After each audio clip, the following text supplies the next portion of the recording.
So good morning, everybody. Happy Thursday. Hope you guys are having an awesome day so far, as we are to the second to last day of our work week here, at least for those of us who are lucky enough to call Monday through Friday. I can say that it's kind of weird because I am the farthest away from being a Monday through Friday kind of a person. But so glad you guys could join us today. Sorry for getting started a little late. I wanted to get all the way through security and got to park in Dinosaur this morning. Gotta love the return of all the safety messages that come up across the parks. And today we are over here at Animal Kingdom to have a little bit of fun this morning and to see what the crowds are like as we're entering our second to last week before Walt Disney World's 50th anniversary starts on October 1st. What are we going to do today at Animal Kingdom? Well, hopefully we're going to see some animals, because if not, the namesake is kind of messed up. But we're going to hopefully see some animals. Looking for see any kind of new merchandise that might be out here in the and available here. Also, we have yet to see any of the 550 Disney statues, the gold statues that are spread across all four parks. We saw our first one.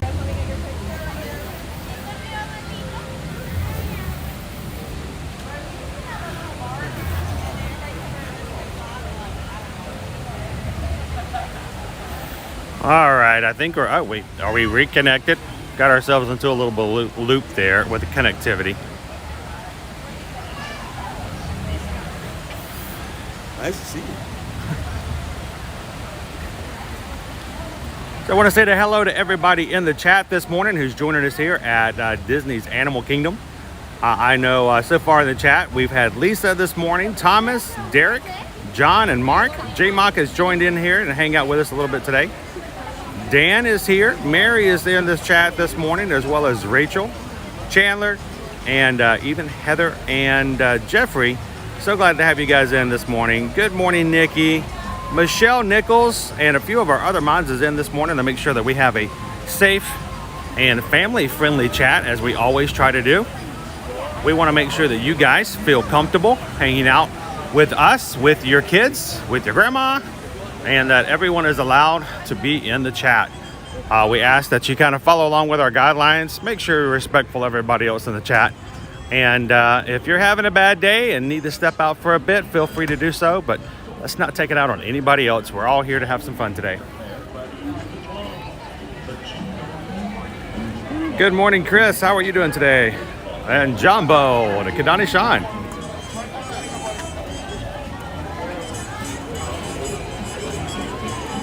I'm getting really tempted to run over to the annual pass holder lane.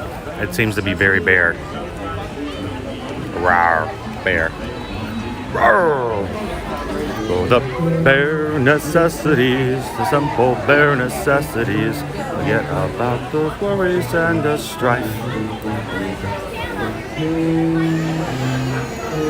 Bum bum bum bum ba-dum, bum bum bum ba-dum bum ba-dum. Good morning, Brent. How are you? Morning. How are you? I'm gonna go ahead and scan this one. Why not?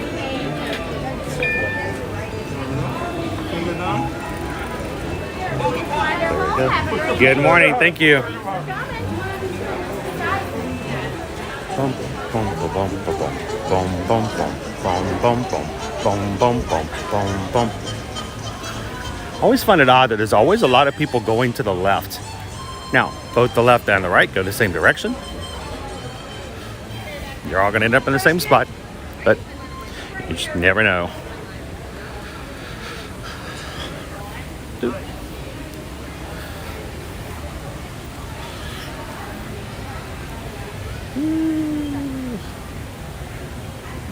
Brent is doing good this morning. How you doing? Good morning. Good morning. All right, we've got, how many, anybody need a stroller? We need about 17, I think. We're gonna have our own parade today. We're bringing back cavalcades to Animal Kingdom. No. We'll play some Disney music. We'll just put everybody in strollers and push them up and down the area.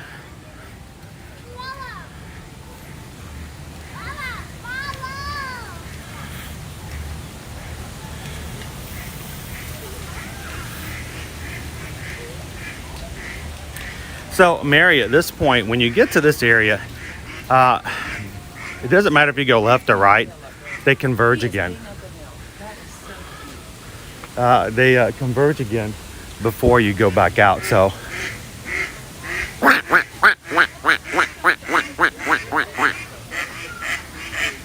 what is going on up there, buddy? Are you in charge of like guest control this morning? He's shouting out wait times to everybody. All right, flight of passage. Oh, we got another one here. Look at these guys. They got the advantage. Yeah. It's like one of them you can hear, I have the upper ground. One of them's looking at me like, how does it feel to be looked down upon for once? I have never seen the ducks up there before. How funny is that? I think they're loving it. You know, it's a lot harder to throw popcorn up, right? I'm just saying. Uh-oh. Oh, look. They're like playing musical duck chairs. There's more over there. Look. How cool. This is so weird. I have never seen the ducks do this before. All right, guys, now this is a family channel. But they're all up there just keeping the high ground going. Woo-hoo. I'm king of the world. I think they're excited because we have new statues here in the park today. Oh, man.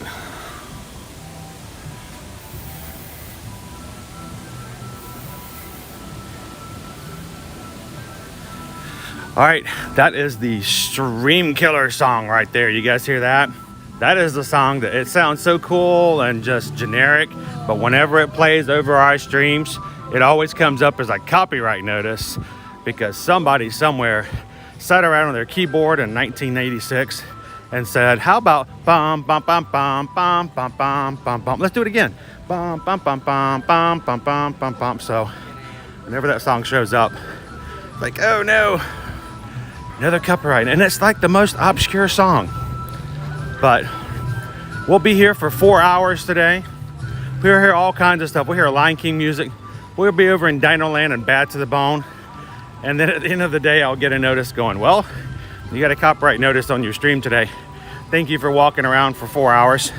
We're going to take any of the ad revenue you may have gotten, and we're going to give it to this guy who wrote the bum, bum, bum, bum, bum, bum, bum, bum, bum song.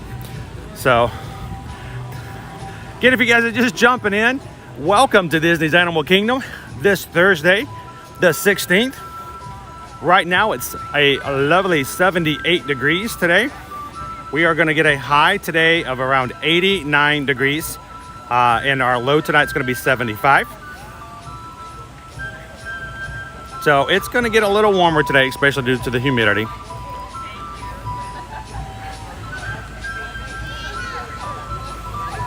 But yeah, we do have a partly cloudy day with afternoon showers. I'm watching your live right now. Oh, are you? Yeah. Cool. Does it look better in real life though, right? Yeah. Feel free to say hello to the chat. I'll say it. All right. It is right now we've got partly cloudy with afternoon showers or thunderstorms. High today will be 89 degrees. We're going to have winds light and variable with a chance of rain this afternoon of 60%, which means we're going to have Bambi's going to get a little wet today, but I think Bambi's going to be okay with that. Why, hello, Bambi. And Thumper, too. It's a flutterby. Our first Fab 50 statue coming in today at the Animal Kingdom. It's Bambi. Bird. That's not a bird.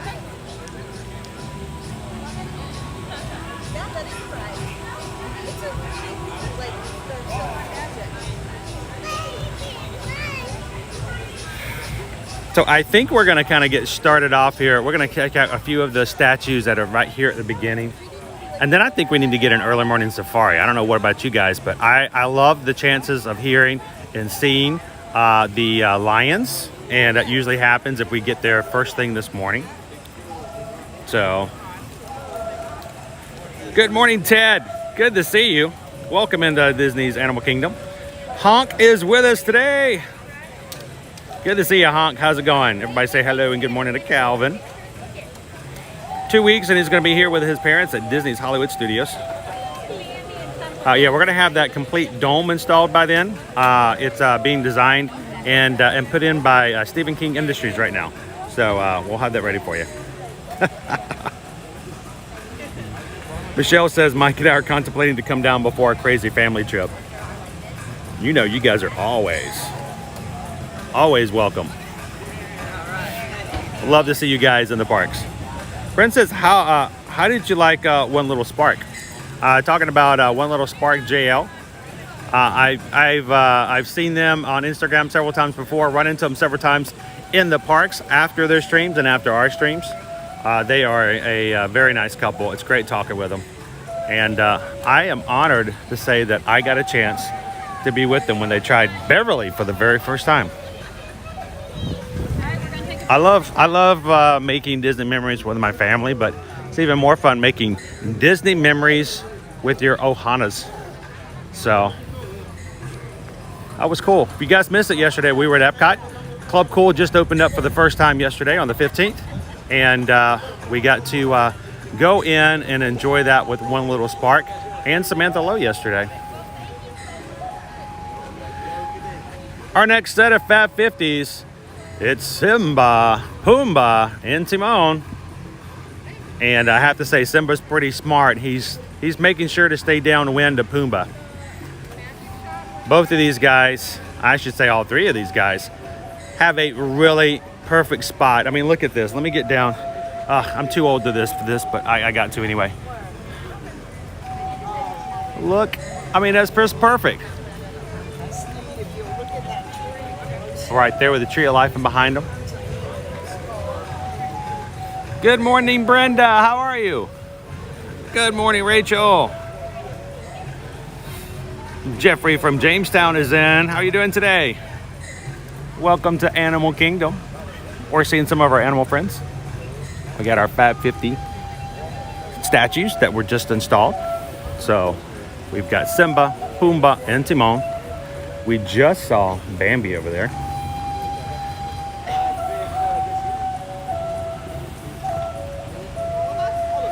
We'll get pictures more of these later, put them up on Instagram and share with you guys. So if you guys are just joining us for the very first time here on Ear to Ear Magic, make sure to follow us on Instagram, TikTok, and Facebook. And anything we're not doing live, we will be putting up on a regular basis. We post every day, several times a day. So I'd love to have you guys join us on some of the other social media accounts. All right, so we've got Bambi. We've got Simba.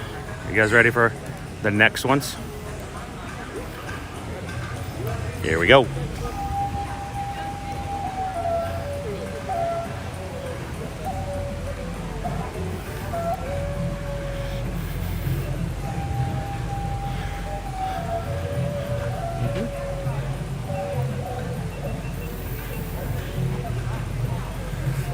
Just keep swimming, swimming, swimming. Just keep swimming, swimming, swimming. Oh, hi. I'm Dory. It's Dory and Nemo. Where's Marlin? Nope, just Dory and Nemo. I guess we have to say it. I have to say it out loud, right? I found Nemo.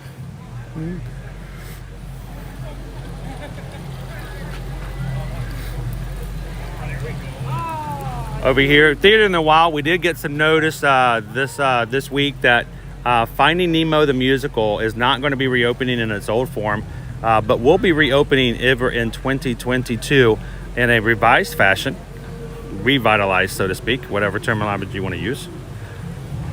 It's funny, when you look at Dory from this side, you can't see Nemo, but look, all of a sudden, there he is.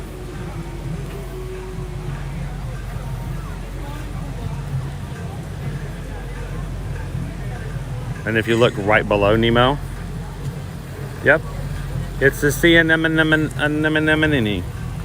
a sea anemone, a sea anemone. But Nemo's looking good. Hi, I'm Dory. Good to see you guys this morning. So Calvin asked the question, it comes with Simba, does that count as 1 or 2? You know, that's kind of the question that I had as well, is how is that going to count in our overall scheme and count of things? I mean, I count that as 2 statues, but I'm going to have to wait and see how the entire list goes.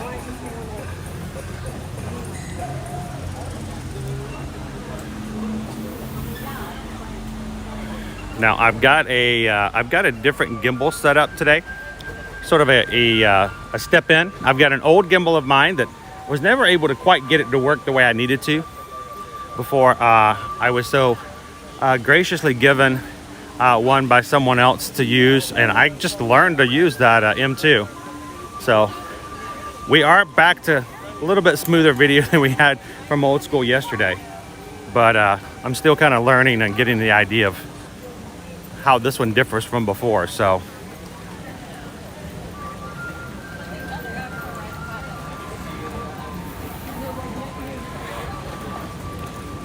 good morning, Dunwee Disney. How are you? Oh, thank you so much for being a part of the streams. Says you're a great way to start the day. It's not me. It's everybody together. Our group is a great way to start the day.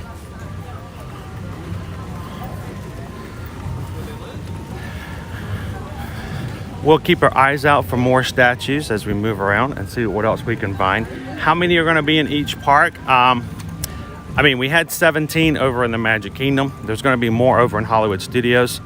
So I got to think that if we have 17 in the Magic Kingdom, which, you know, it's going to be the bigger park anyway, that we might not have, we're going to have everything else is going to be spread across the other 3 parks.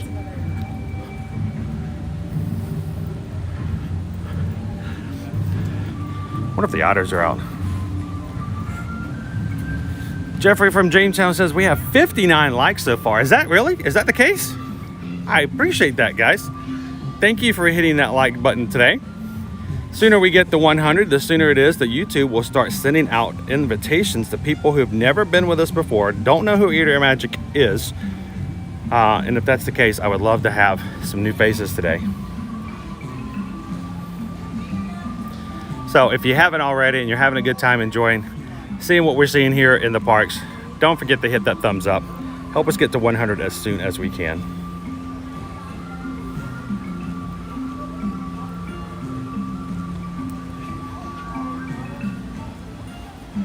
Now, I'm looking to see if they're going to come over and join us over here. But let me just zoom in, and anyway, let's see. You guys see our otter friends over there? They're utterly adorable.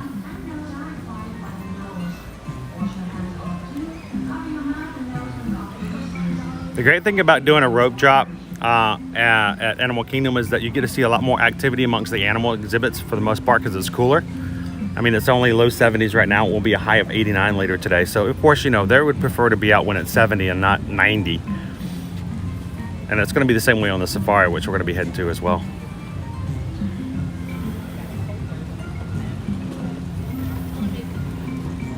There's one. Two otters. Ha, ha, ha. Otter Grove. I love the fact that this exhibit is sponsored by Otterbox. I mean, as well as it should be. Oh, wait, my camera. Turn. There we go.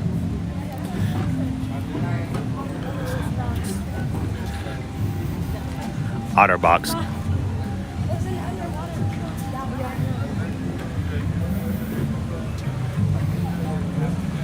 Woo.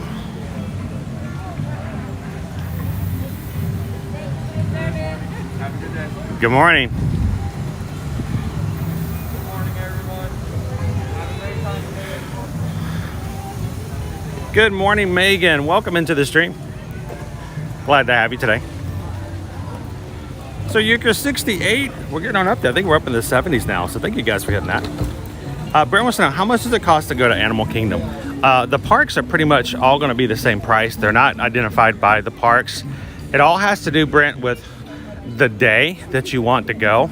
Disney has set up a tiered scenario where if you contact us and say, hey, I'd like to buy tickets and get a vacation package together, we really have to know what days you're going to be coming. And they always ask, what is the first day you're going to be in the parks? And that will determine the price. Prices of tickets start at $109 per day without park hopping. That's a starting price. But for instance, if you were to come right now in October 16th on a Saturday, right now if you wanted to go to Animal Kingdom or Magic Kingdom or Epcot on October 16th for that one day without park hopping, ticket price is $143. That's because of the fact that, of course, we're going into the 50th anniversary, higher demand, at least for that first couple of weeks. So it really has to do with which day you want to go in. Prices start at $109 and can go up depending on the demand.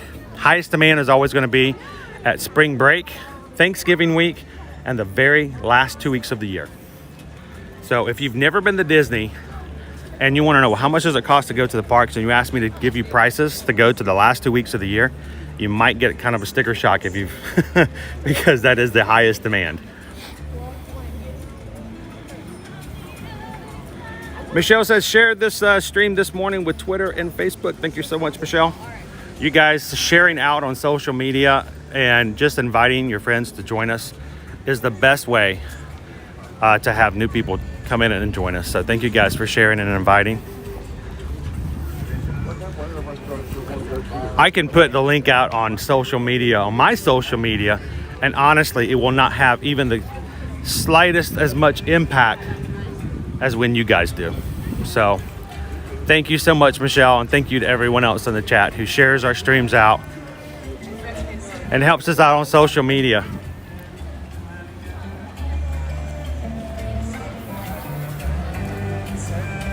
Good morning, Who Dat Dave says, I think there are only 4 statues at Animal Kingdom. Well, so far, I mean, if you're counting Simba and Pumbaa as separate statues, we've already seen all 4 of them. They're all right there in front of the Tree of Life.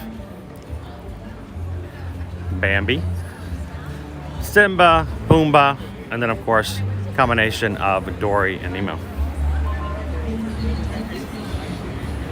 Good morning, Carol. How are you? Is it kind of early? It's kind of early morning for you guys, right? Starting you guys out at 8 o'clock in the morning. Thank you guys for early risers, especially for those of you on the West Coast. I know it's like, there's like 5 o'clock in the morning. If somebody's on the West Coast right now and you're watching at 5 in the morning, get yourself some coffee.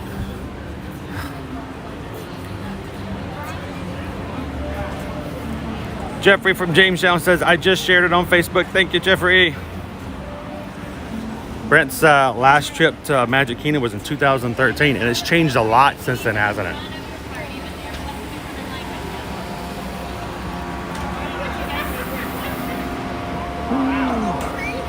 Good morning. You got to catch all the animals. I got to get 2 more just to get the surround thing.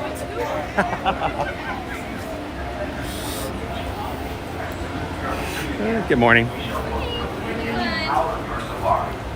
Thank you again for touring with Kilimanjaro. When it comes to safaris, we go wild.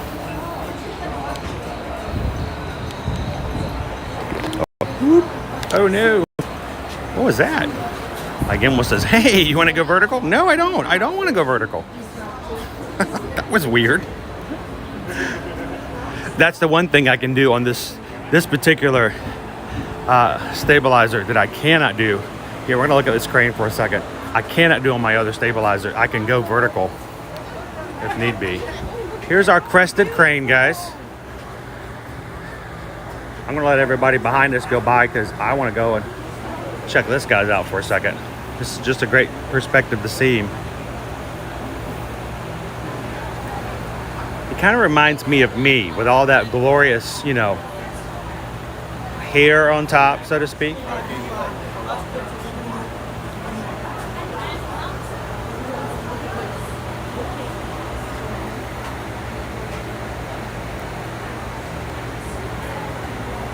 Looking good this morning. Betsy says 38 more days. Awesome to have a countdown, Betsy.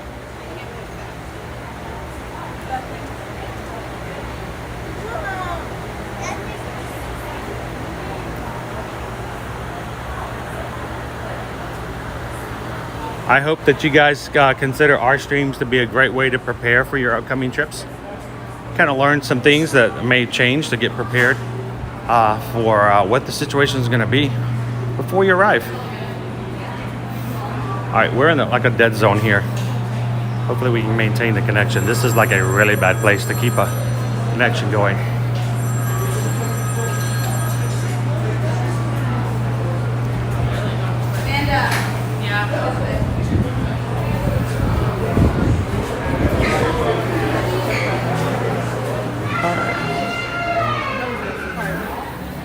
We're going to be extending the queue here. Instead of 25-minute wait for Safari, I think we're going to be pushing that. Unfortunately, your trip has been delayed. Uh-oh. Currently, animals are blocking the path of our Safari vehicles. We apologize for the inconvenience and thank you for your patience. That would explain it. As soon as we are moving again, we shall work quickly to get you out on your Safari.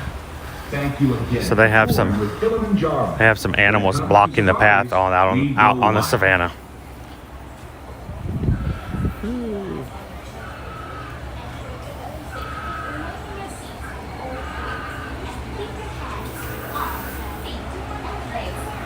Good morning, Disney golfer. On vacation and golfing today. Just popped in to say hello. Good morning. We guys are having a great vacation this week.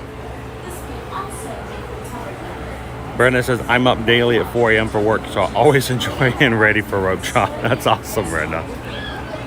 Oh, best to you. I can't imagine. I'm often up at 4 a.m. myself, but I'm usually because it's at the end of my day and not at the start. So Yurko says, how about your first visit? My first visit, my first ever visit to Magic Kingdom, I was probably, I don't know, 4 or 5. I have only one. Get you out on your safari. Thank you again for touring with Kilimanjaro. When it comes to safaris, we go wild.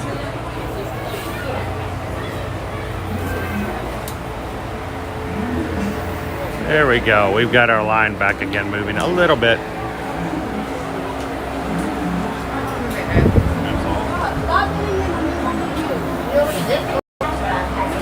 So yeah, this area right here, when you go through this first little area where you can get reservations for a safari, it's infamous for being sort of a encapsulated dead zone. Signal doesn't go too well. If you get stopped here for too long, it just drops. Our line is moving again here, so still getting the animal message though. We apologize for the inconvenience. Responsibility to find a balance that protects these magnificent creatures. And so, we of Harambe, together with the Disney Conservation Fund and many conservation organizations, work with communities around the world every day to find ways to keep them safe. Just by being here today, you are helping us with this work, creating memories that we hope will make a place in your heart for these beautiful creatures. If you would like to do something more to help us with conservation, talk to one of the villages in Harambe to learn about what we can do together to ensure that our children will have these precious treasures to enjoy and pass on to their own children. But for now, keep your eyes and ears open. No two safaris are the same. You will see new animals and discover new behaviors on each trip into the reserve. So, as simply sign up for your visit, have a wonderful journey, and please be happy. Good luck. Jumbo, everyone. Unfortunately, your trip has been delayed. Currently, animals are blocking the path. It's strange. They're still loading the trucks. You can hear the vehicles moving out. But we're getting a delayed message in the queue today. As soon as we are moving again, we shall work quickly to get you out on your safari. Thank you again for touring with Kilimanjaro. I'm looking back in the chat. Jeffrey from Jamestown's like, I hope you don't get in the back row again. that was just hilarious the last time. The last time we were here for Rope Drop in Animal Kingdom, we rode first thing in the morning just like we're doing now. And then later on in the stream, we went back for a second safari just to see if we can see something different. And a cast member put me in the back row by myself. I have never been so jostled on a safari before. The gimbal was keeping it steady as we were going around, but I was like Tigger in the back seat of the Jeep. I was in the back, just like bouncing around the seat. It looked like I was on a sugar high or something. It's like I went home, no joke. I went home that afternoon. I'm like, I took ibuprofen. Like I got bruises in places. I've never gotten bruises before on a safari.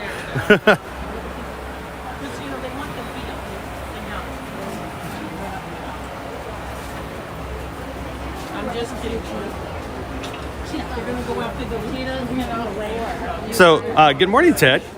Welcome into the chat today. Are there any shows with birds? We do have a winged encounter show that's at the very front of the park where we have the macaws, or aka parrots, who come flying in from the back of the park. It's not really so much as a show as a quick exhibit.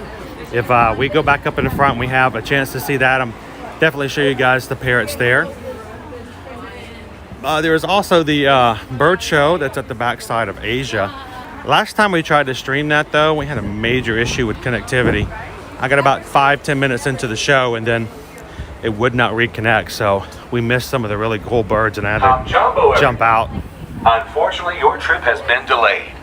Currently, animals are blocking the path of our safari vehicle. Jumbo! We apologize for the inconvenience, and thank you for your patience. As soon as we are moving again, we shall work quickly to get you out on your safari. Thank you again for touring with Kilimanjaro. When it comes to safaris, we go wild. So Lisa asked the question, do they let the animals roam the safari? How do they make sure that the animals don't fight? It's a great question, Lisa. Well, they do let the animals roam, and they do have the ability to go where they would like to, which means that if they go and we have an animal like a giraffe that wants to stand right in the middle of the path where the vehicle would go through.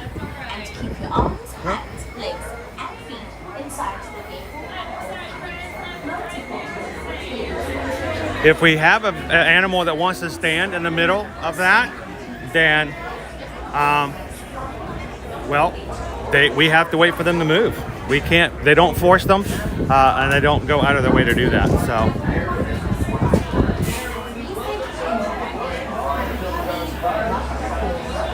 So how do they keep the animals from fighting one another? That's a little bit of some Disney magic and secrets that goes on.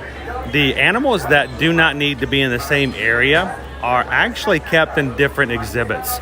And though they may seem like they're connected, they are designed in such a way that those exhibits with competing species and wildlife don't have access to one another. So you may not see a ditch, or you may not see something that would keep them from having a chance to get next to an animal that they would love to take a bite out of, but they may look like they are kept apart from one another.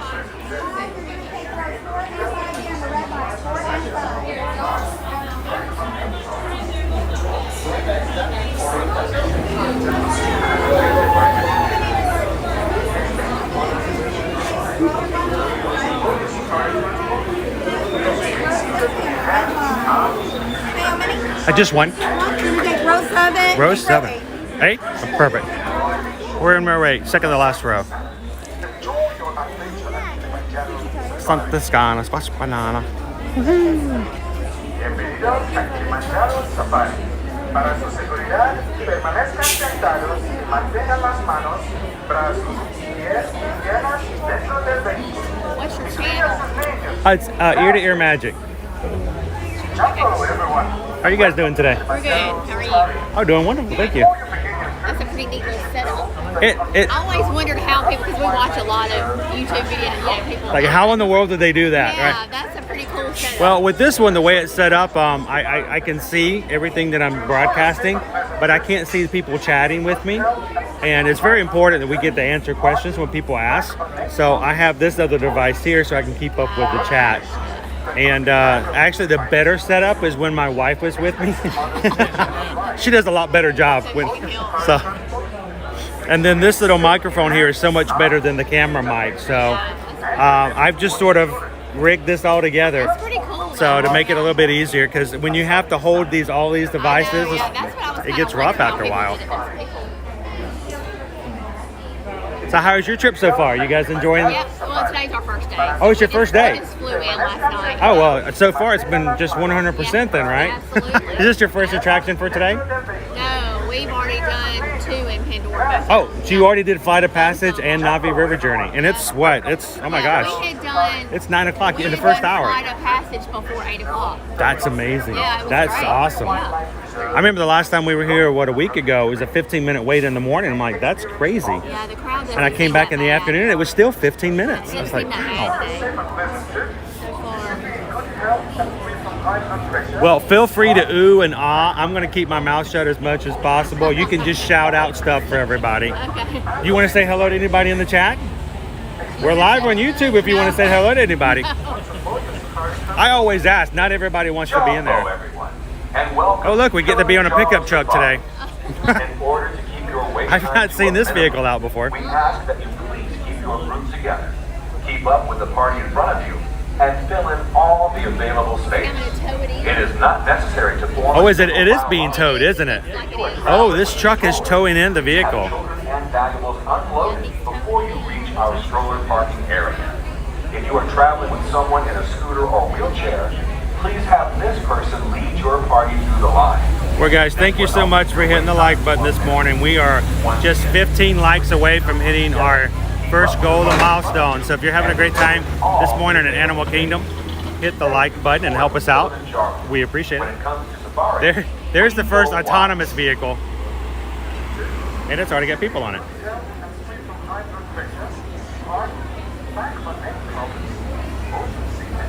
or other conditions that could be aggravated by this adventure. Expected mothers At least it's not the back row. once a boat of safari We're joking about the fact the last time I rode, I was in the back row by myself.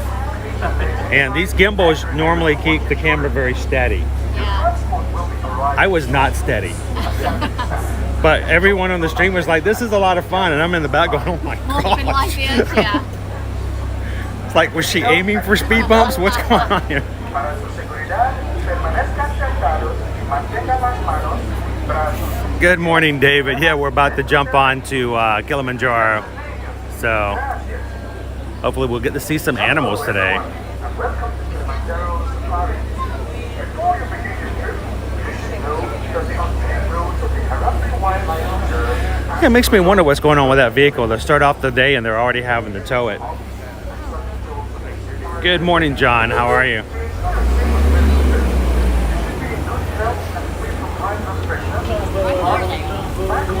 All right, here are some empty vehicles. I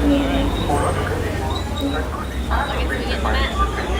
We get the very back. I think that's going to be ours back there. Lucky number 27.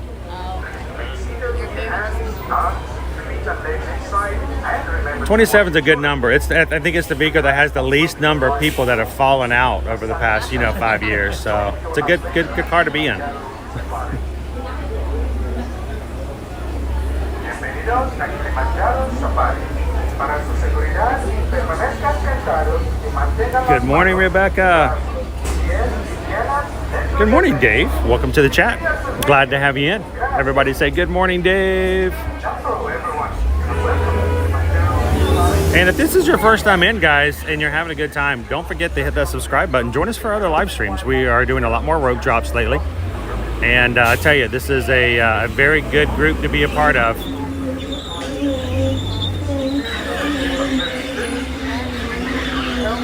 This is us.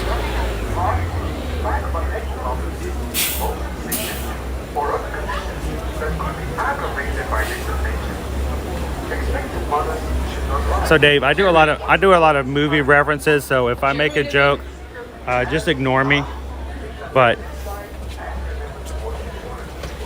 Here we see welcome aboard, friends. So come on inside. All the way down the road to me. Every seat's a fantastic out here in the Harambe Wildlife Reserve. My name's Mike. I'll be If you guys in the chat talk to Dave and he doesn't respond back, I cannot help myself if I say Dave's not here, man. Glad to have you this morning, Dave. On my truck, watch those hands don't feel like doors will be sliding. Oh, thanks, Dave. Appreciate it. Look at that. That is absolutely amazing. Thank you, Warden. Love to hear it. Asante, son of Warden. Now here in Harambe, friends, like you say, we're in that word is Twente, and it does mean let's go. Now the question, friends, are we excited? Perfect. And once again, y'all, my name is Mike. I'll be your driver out there. A couple quick safety reminders before we officially get rolling. Make sure we're always staying seated for me. Keep those hands, feet, arms, legs inside the truck. Friends, make sure you're watching the little ones. Little ones watch over mom or dad. Sometimes they're the ones we gotta look out for.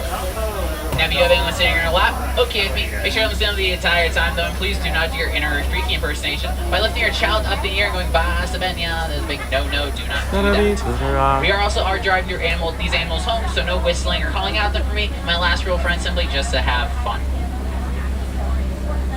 Now, by a show of hands, is anyone's first ever safari with us? They've never done one before. Well, we got a couple first timers out here. Welcome, friends. You guys packed light for a 2.5 week safari trip, if I'm being honest, but you know what? That's okay. I always overpack, so we're all good on that. Now, if you guys want a little taste of all the animals we're about to see out there, take a quick glance up in the air. You're going to see that animal spotted guy. I'm going to show you all those animals. Congrats, guys. We saw the animals. We're all done. I'm just kidding. Don't worry. Now, if you guys want a little tease of an animal you might be able to see out there, on that sign that says, "Welcome, you are now entering the Harambe Wildlife Reserve," that little guy is a sable antelope. He's actually the logo for our reserve. They're going to be found out in the savannah. This is our menu for today. I'll take that one, and that one, and that one. See, those guys are pretty dang awesome. Alex, for those curves. Now, I'm officially just waiting for an all clear from our warrior. Once we officially get that all clear, we're going to be good to roll on out of here. Oh, no. Mr. Gimbal, help me out here. Any day now. There we go. Pretty, please.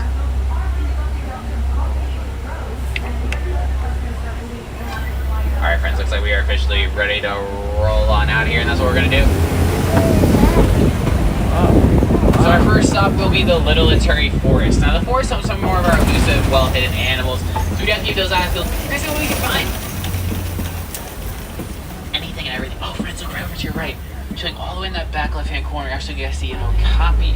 Now, okapis do have those striped legs. A lot of people think they're related to zebras with those striped legs. They're actually not. Their only known relative on the entire planet is the giraffe. Last similar facial muscle is the giraffe. Where they're eating is a lot easier to tell. If you guys are fans of the video game series Mario, think of Yoshi's tongue in a way, how it goes out, grabs food, and pulls it back in. That's how okapis and giraffes do tend to eat.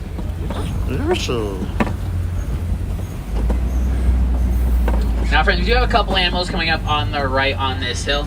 Look at all majestic as she does the tippy top of this hill to our right. You're actually going to see a greater kudu up there. Now, I know she is a female because males have horns, females do not. She also is about the same height as the rows of the truck. You can see her peeking right through the trees over there. Now, friends, after you're done looking at greater kudu, just like the song says, to the left, you actually be able to see that black rhino chilling right over there. Now, black rhinos do weigh around 3,500 pounds, can also run 35 miles an hour. Unfortunately, they're incredibly endangered. They're poached for those horns of theirs. Some people think they have ceremonial value. They actually have no value at all. They're not anything as their fingernails and luscious locks of hair. You have a better view of the greater kudus right to our right, but the orange tan one with the horns, those are actually my personal favorite forest dweller. Those are the bongos. Bongos are nicknamed the ghosts of the forest because they blend in so well against the brush, they're almost impossible to ever see. So it's super duper cool we're able to spot those guys right there. Kind of hard to see even this morning. Now, if you guys look over to your left, you're actually going to be able to see some saddle-billed storks over there. Now, those birds are much taller than that. It's just like they're doing some squats at the moment. But you're curious how large their massive wingspan is. It's actually the same width as the truck canopy right above your head. As we do keep on going, we're actually going to head over to the river regions of Harambe next, more simply the Safi River.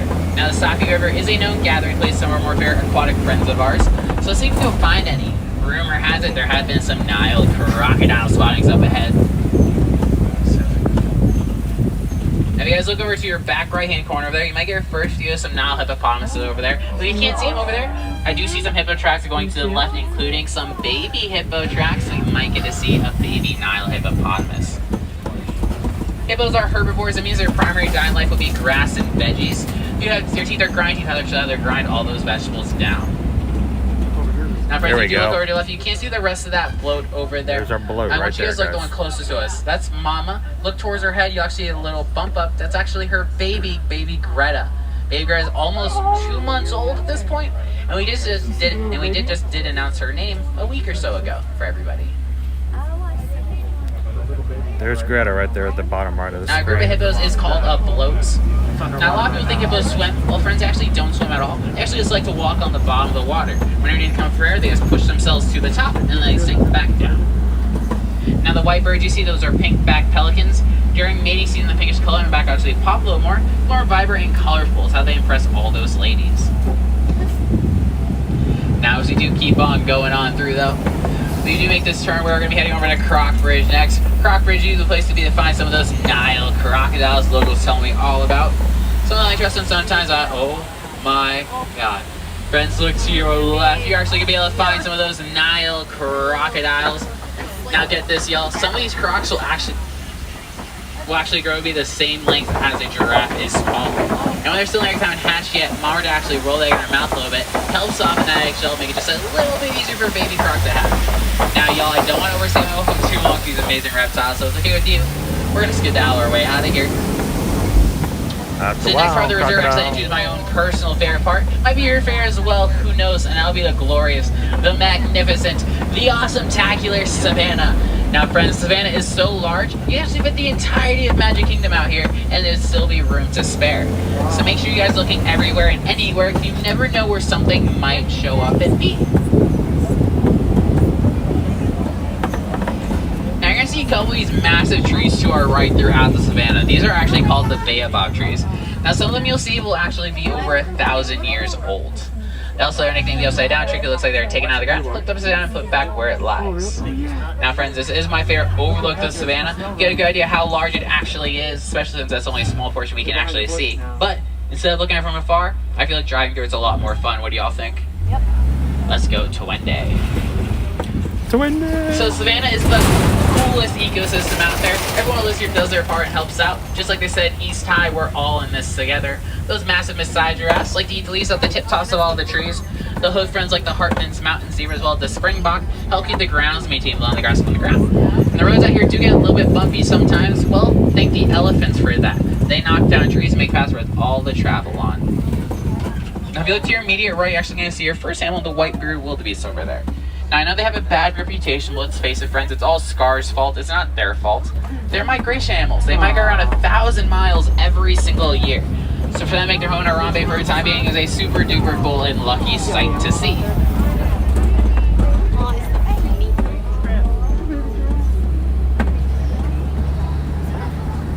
And I know we do see those Maasai giraffes to our right of us, including the little guy right there. Looks like he had some breakfast. That's actually baby Humphrey. He's right around 2 months old at this point.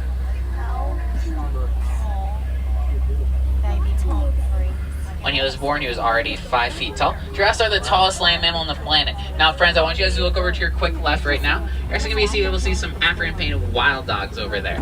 Now, I know what y'all are thinking. Oh, they're so cute and cuddly and adorable. Well, friends, yes, I know that, and they know that as well. They actually use that to their advantage. They're some of the best pack hunters out there. They hunt very similar to wolves. They work as a team. One head male, one head female will always be in charge whenever they hunt. But still saying all that though, they're still in the same family as those doggos at home we know and love. Minus one big difference. They have 4 toes. Our dogs at home are going to have 5. Now the Maasai giraffe, I did say, is the tallest land mammal. Can run just around 30 miles an hour. Now if all these guys were stationary, chilling in the same spot, we would actually call that a tower. A tower is what we call a group of giraffes that are stationary.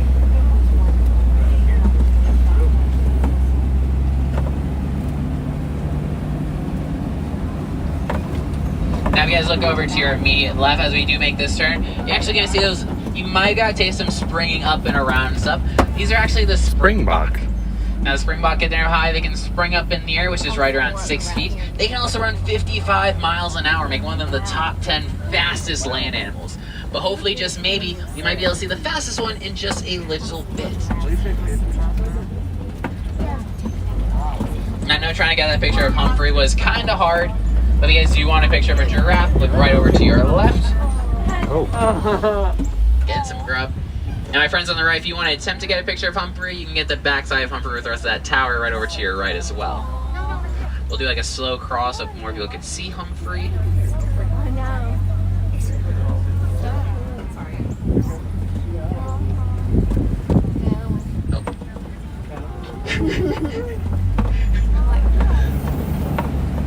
That little handsome guy is discovering the world still, and it's really funny to watch him sometimes.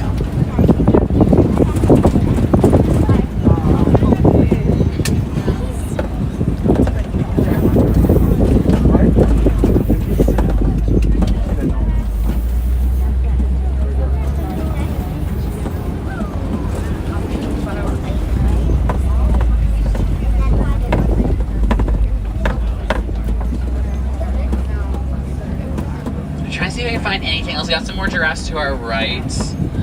More white-bearded. Those are white-bearded wildebeests are kind of easier to see over here, so you might get a good view of that. We got some more giraffes grazing over here. This might cause a giraffic jam for us slightly. Most likely, yeah. I think they're just crossing over to get some grub. Totally get it, guys. It's early in the morning. I feel you.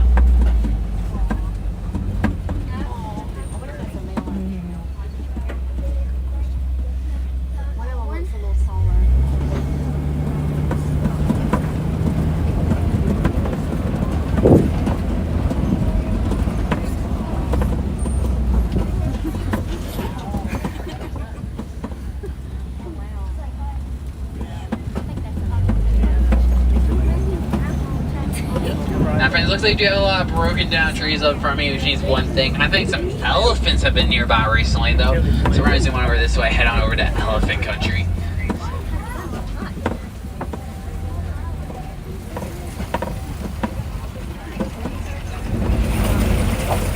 And friends, look right over to your immediate right. You're actually going to see the African elephant. Okay, my friends in the back see it okay? Thumbs up in the back. Perfect. Just making sure. So you're going to see those ears are going to be flopping around. I promise, friends, that's not actually to help them fly. Dumbo was the only elephant that could fly, and that was due to the magic of Disney animation. Those ears are going to be used with more of a personal AC and how they keep themselves cool. Those big old tusks are made out of ivory, help protect them from predators, and those trunks will eat drink as well as keep cool by throwing mud and dust over their back.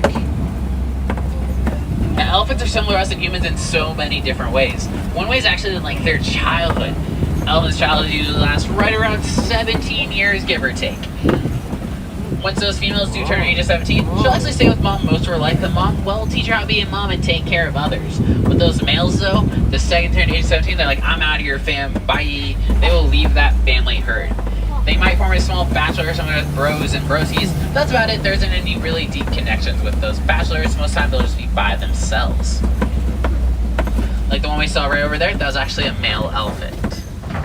Now, my friends, the only thing that does have a longer childhood nose is actually us as humans, and that can range from 18 years all the way to 30 plus years sometimes if we are being honest with ourselves. But as we keep on going, it is the raining season here in Africa, so if we do decide to bless the rains down in Africa, I would recommend y'all come on by, do a rainy day safari. Might get you to see some really cool stuff you never thought you'd be able to see. Some males like to run around in the rain, some like to chill under trees for cover, but with elephants, their skin's really sensitive. They don't like the feeling of raindrops that much. So whenever it does rain, they'll go completely submerged in the water and will actually play. It's one of the cutest and coolest things I've ever seen in my life. I'd recommend it for everybody. My friends to the left, you get your first view of some elephants right over there. But I think we might get a better view a little bit up ahead, so that's where we'll go.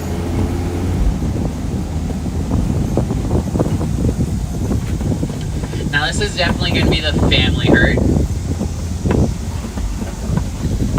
Our youngest elephant we do have is right around 4 years old at this point.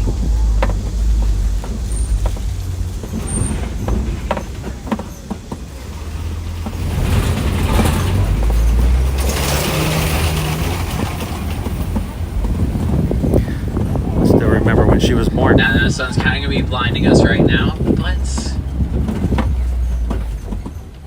probably best chance for some elephant photos to your left, friends. And you can see he's using that trunk to actually grab all of that food. And you're gonna push it up and eat it in his mouth. That one's stuffing its mouth. Like, how much are you gonna put in there? Now we got some more of those baobab trees to our right and our left. Remember, some of these trees are over 1,000 years old, and the biggest ones are always the oldest.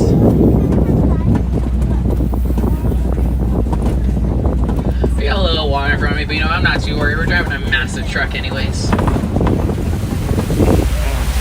So if it was raining, most time we'll see the elephants play in the water right over to our left of us.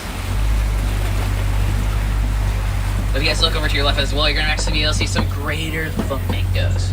Now the greater flamingo does hatch is not actually this pinkish white color you see, it's actually more of a grayish color. The reason why for that is actually Don't forget the largest hidden Mickey on the safari. Look at the base of the tree, guys.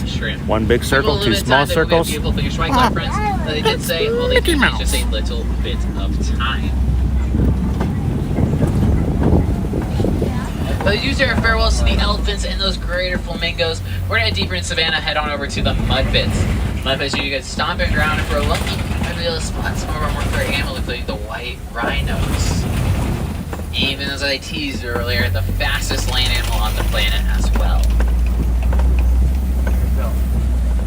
So you look to your left, you're gonna see that mud pit. Mud pits are used by many different animals. A good way to think about it is kind of like they're small above ground pools. Somewhere where they can just cool off when it gets super hot. With white rhinos though, oh, look right to your right, friends. There they are. With those white rhinos actually roll around the mud, coat their entire skin with it used as a natural sunscreen. And when you guys are looking at that white rhino, be like, Mike, they're really not that white at all. Why are you even called the white rhino? Well, the original name was the vite rhino, V-I-T-E. In Afrikaans, it means wide for their wide snout. But there are many, many years of mispronunciations and mistranslations that did become the white rhino. Now, fully grown, the white rhino does weigh around 5,500 pounds. They should have been the wide Now you guys look rhinos. to your right. I want you guys looking to your left now. Look Cheetah, down it's a right cheetah. over there. Yes, you actually get to see those cheetahs. Look at there. Can my friends in the back see it okay? One way in the back, swishing Perfect. its tail. Cheetahs can run 60 miles an hour. They have the fastest top speed and acceleration of any animal on the planet. Also, one of the more big cats who are actually more active during the day. You'll see a lot of times running around and stuff. Now, friends, if you ever did want to experience how fast she can actually run, head on over to Hollywood Studios. The Rock and Roller Coaster starring Aerosmith actually has the same top speed and acceleration rate as those big cats we did just see. Oh, wow. We got some more cheetahs laying down to your left as well. These ones are kind of hard to see in there. Gigantic trench just on the other side. Wait a couple seconds. Oh, look at that. So Lisa asked, how do they get the cheetahs from going anywhere? There's a huge trench just on the other side of this area, guys, that they cannot jump. They can run fast, they can't jump high. So I do see emerging through the trees to our left is a Kobe rock formation. If y'all have ever seen the movie The Lion King, you'll be like, Mike, that kind of looks like Pride Rock. Well, Pride Rock is actually modeled after real life Kobe's like this, and lions do tend to make them their home. But the thing with the lions is they sleep a whole lot. And by a whole lot, I mean 18 to 20 hours worth every single day. Most of their activities are on the darks of night. Males watch over the land, make sure all the kiddos stay safe. The females will be ones that got hunting. She'll bring food back for the rest of the pride. If you guys look, catching some Z's over there. You There can't he catch is. that male lion. he's just lying around. The females are going to be right on top of him, like right above over there. The males are only going to be the ones that grow the manes. The females cannot grow those manes. A group of lions is called a pride. Now, if those lions are roaring, we can actually hear that roar from miles and miles and miles away, right around 5 miles or so.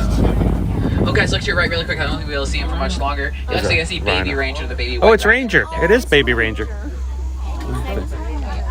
He doing the number 2 though. Everybody does it. It's okay. Where is he? Where is he? I can't see the He's right so around bright. 10 months old, and he already weighs 1,000 I missed it. pounds. So he still has a little bit to go before he gets to that 5,500 pounds, but he's getting there. Now, during the day, a lion's eyesight is almost identical to ours, but at night, that's where it gets so much better. It improves by, I believe, 3 to 5 times over our normal eyesight. As we do keep on going, though, we actually have one of Simba's best friends coming up ahead to the left, and those are actually some warthogs. Now, war dogs have Oh, tusks there they very are. similar Look, to they're elephants. right out. They actually use to help protect them from other predators. Where they do sleep, they usually sleep in those burrows, those Yep, tusks yep, yep. facing outwards. Are you aching? Yep, yep, yep. Now, they are in the same Or family some of penguin. bacon, Actually, yep, these are yep, one of the yep. smarter animals out there. Now, friends, you do look right over to your right as well. You might be able to catch some ostriches over there. Ostriches are the largest bird on the planet, but those wings actually won't help them fly because, well, they can't fly. Wings will help them change direction when they're running around. So the great thing about it is when your kiddos running around acting like their arms out going like meow and stuff like that, you're actually mimicking an ostrich the entire time. Pretty cool. Well, friends, and you get a little bit better view of Ranger. He's going to be walking out. You can see him all the way in the back next to Mama back there. You might see those ostrich eggs. One of those ostrich eggs does weigh the same amount as 2 dozen chicken eggs. There's baby Ranger back there. Now, there was also a little animal you might have saw over there as well. That was the bontebuk, and I kind of have a story I want to share to you about the bontebuk. At one point, those little guys were almost extinct. Talk about how bad it was. There was less than 20 of them on the entire planet. One farmer, though, he died. He got enough. Wanted to become a real-life superhero. You can kind of call him an adventurer in some ways if you wanted to.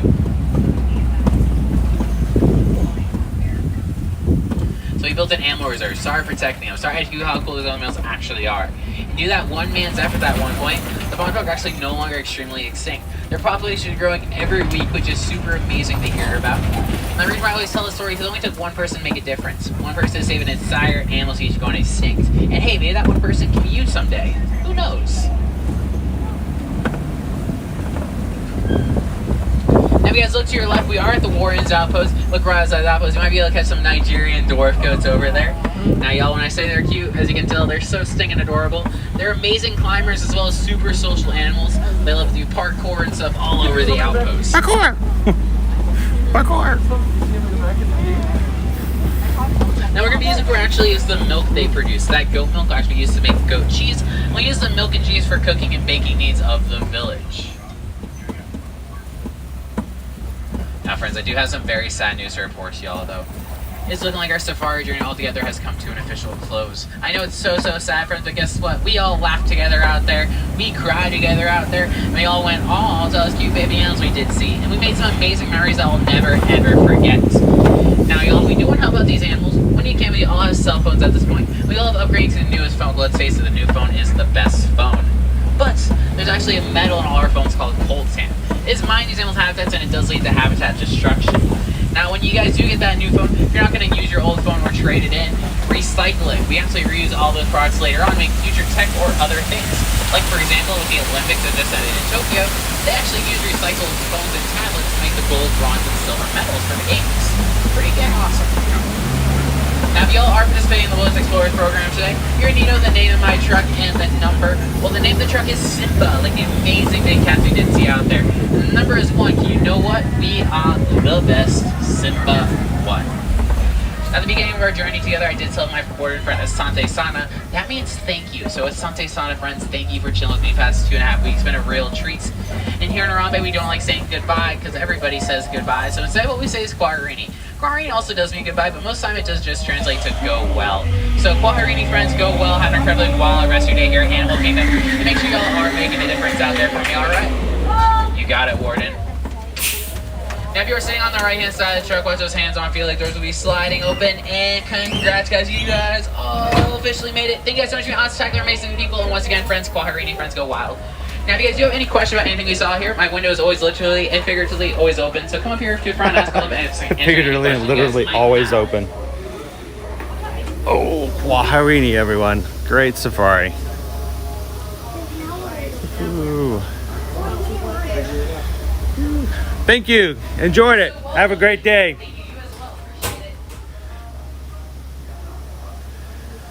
Asante sana. Squash banana. Na na na na na na na na.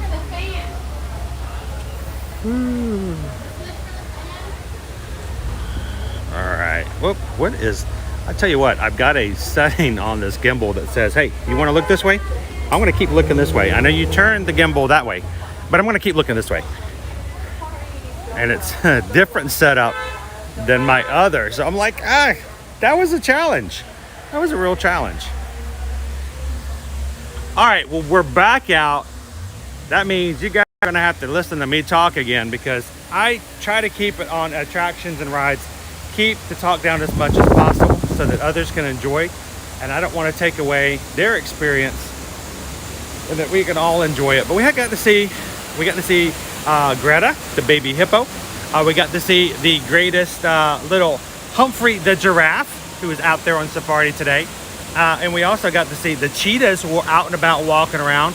The warthogs were there. We got this, well, I got to see Ranger. By the time I got this thing moving around, and I have to physically move the camera with it. I couldn't catch Ranger the way I wanted to, but Ranger was out. The lions were out on the Kopi.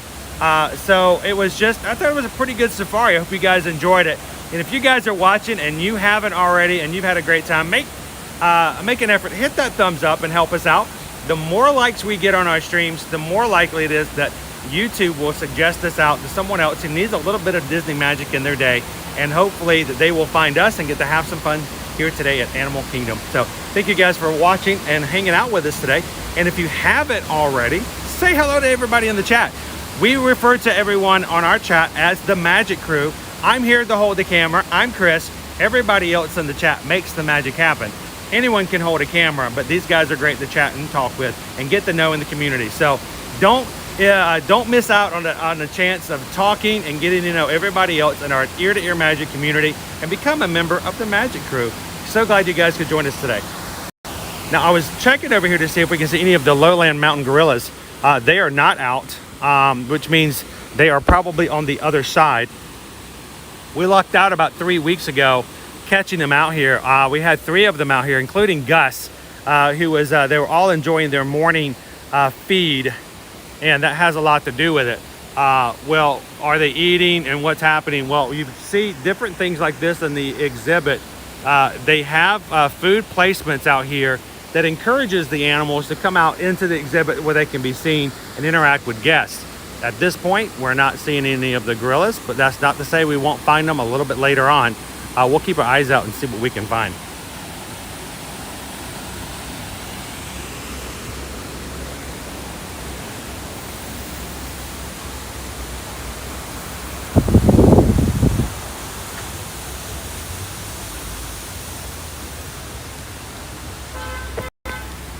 Nope, I didn't want to go vertical. Thank you very much, Mr. Camera Guy.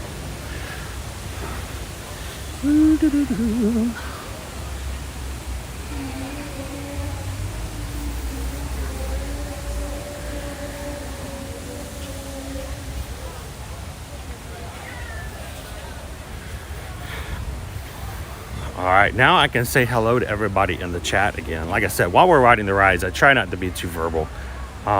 I love to share the parks with you guys, but not at the expense of those who are on vacation. So I don't want to take away from everybody else on the ride. But glad to see some of our familiar friends and family in the chat today.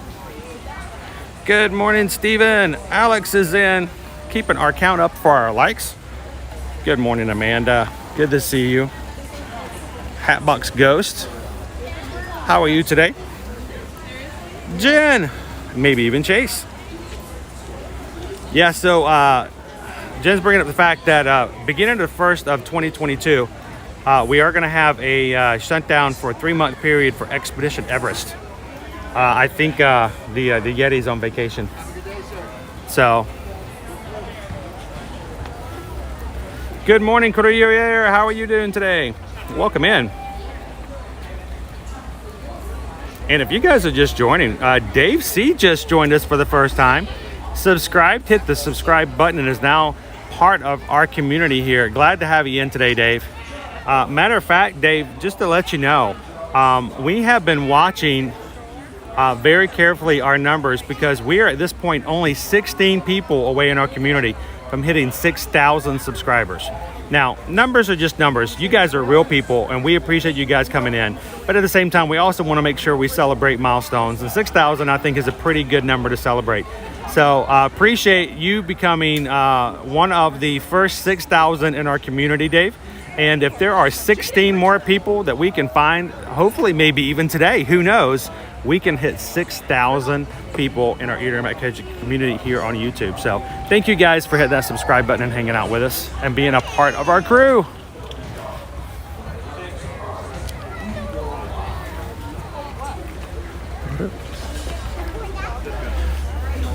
Now, we just turned around from the Gorilla Falls Exploration Trail. Gorilla Falls is a great place to see certain animals. The connectivity is extremely spotty. And oftentimes I get halfway through. It's a walking trail. You can see all kinds of things like ring-tailed lemurs, the aviary, which has all kinds of cool birds and fish. You cannot feed the birds, but you can definitely check them out and watch as they build nests and fly around in the aviary. They also have naked mole rats. They have meerkats. And of course, they have the lowland gorillas as well. You might even catch a hippo underwater. Remember, hippos don't swim. They float in their bloats.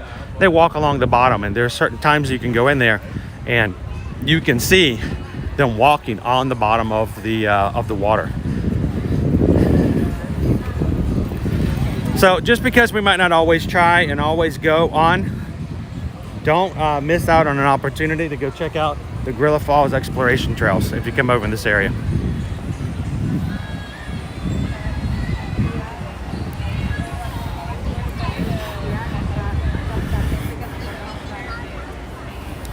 Just got a notification. We got another subscriber. Thank you.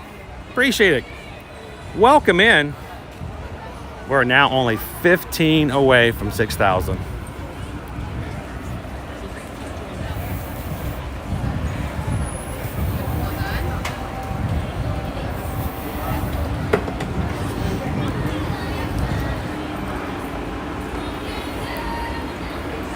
Back at where we started here. Amanda says, I'd love to work at Animal Kingdom since I'm certified in some things to work for animals. Oh, that's pretty cool, Amanda. Our daughter has, for years and years and years, decided that she's going to be and work in zoology. Hello. Welcome. How are you, Kathryn? I'm great. Jumbo, good to see you. Thanks. Great to So, see you. are you guys? What are you guys helping guests with this morning? Today we're offering our fantastic breakfast menu with our sausage and cheese biscuit, our cinnamon bun, and our honey pistachio croissant. We also have a raspberry strudel muffin. Ooh, And- raspberry strudel muffin. Yes, sir. That's like And a lot of jumbo- sweetness all in one thing. And a jumbo chocolate chip cookie. And if those items didn't make Simba's day, he'd be lying. So when you guys get here early in the morning, you go through a safari and you realize you're a little hungry, you can pop over here as well. What is the name of the area? What is the name of your location? This specific spot is called Kusafiris, located right at the entrance of Harambe. And it's a great place to grab some stuff either in or out of the safari. So thank you very much, Kathryn. Hope you have a great day. Have a wild day. Kwaherini. Let you guys know that there is some places over there to have breakfast. If you happen to get to the parks early and didn't grab something, there is a place to grab a sausage, egg, and cheese biscuit, and even the raspberry strudel muffin. I don't really need breakfast, but just the raspberry strudel muffin sounds like something I need to explore. What do you guys do when you hit Animal Kingdom? Do you guys grab something for breakfast before you get over here? Do you stop over and wait till lunch? Do you go over to Creature Comforts at Starbucks and start off with a coffee and call it breakfast? What's your favorite way to start the day when you come over to Animal Kingdom?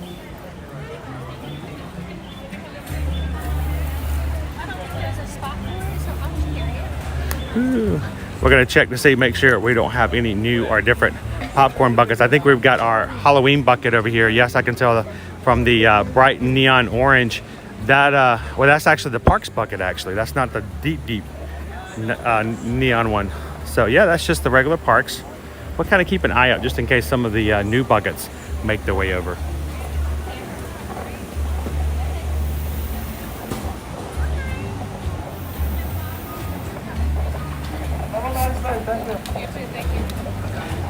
Monterey, Mexico is in the tour. Bienvenidos, Monterey. I wouldn't mind spending some time at Monterey myself. Oh, Dave says he liked our Facebook page as well. Thank you, Dave. Appreciate you coming in. Hopefully you are having a great day hanging out with us.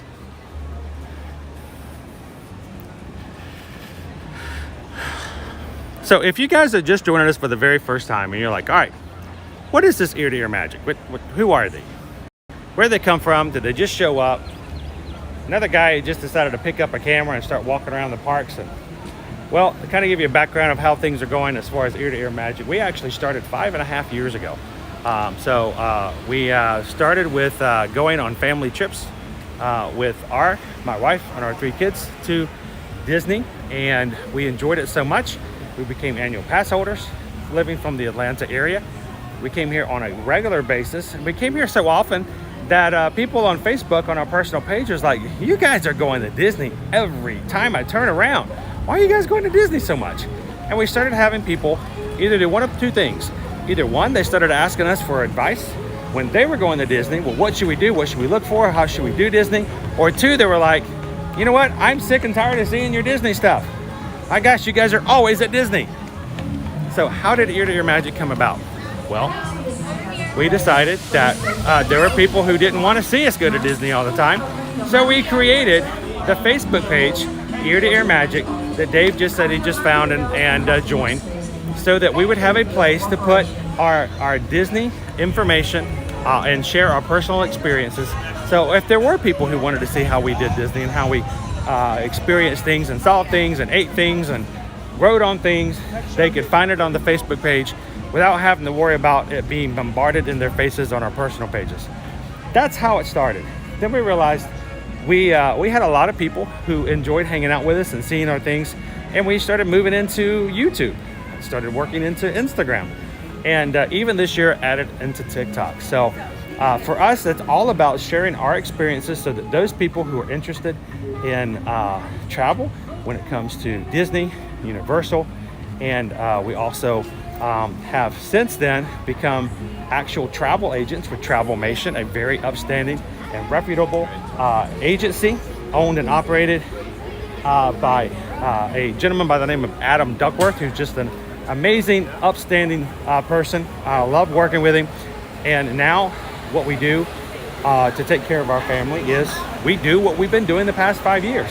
We share information, and we try to make sure that the next time you come on a Disney vacation or a Universal vacation or cruise or all-inclusive resorts or anything like that, that we can help you reduce the stress as much as possible by knowing information ahead of time, what to expect, what not to expect, so that you don't have to worry about, like we did on our first family vacation, what's happening, where's this, did we get everything, and what's happening. So we are all about just sharing from a very personal perspective. When we lived in Atlanta, when I couldn't be at Disney, I spent a lot of time. I remember the first time I realized there are websites, there are media accounts where I can see and hear about Disney when I'm not there. And I'm like, this is great stuff. And there were some really great accounts out there. But then I soon realized a lot of these people that were putting stuff out there weren't necessarily doing it from a firsthand experience. They lived in other areas of the country. They maybe only went to Disney once or twice a year. And most of the information that they were putting out there was like, well, it's something that they just got from Disney or from press releases or something like that.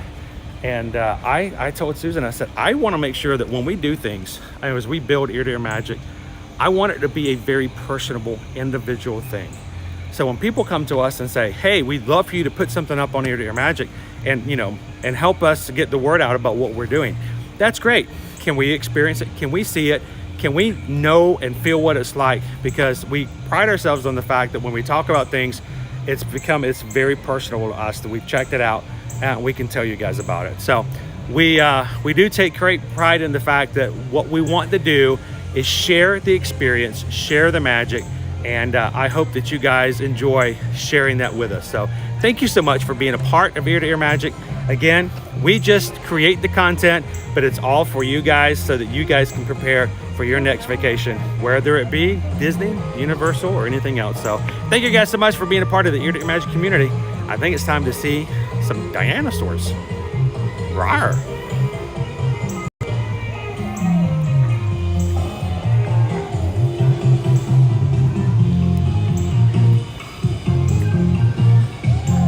All right, now I love to follow cavalcades. Who wants to follow this cavalcade? One of my favorite. I love these guys. It's the Chipmunkasauruses. It's Chip and Dale and Barker Goofy. How are you guys doing today? Look at this, we're gonna walk. Let's go along with them. Boop, here we go. Join the party.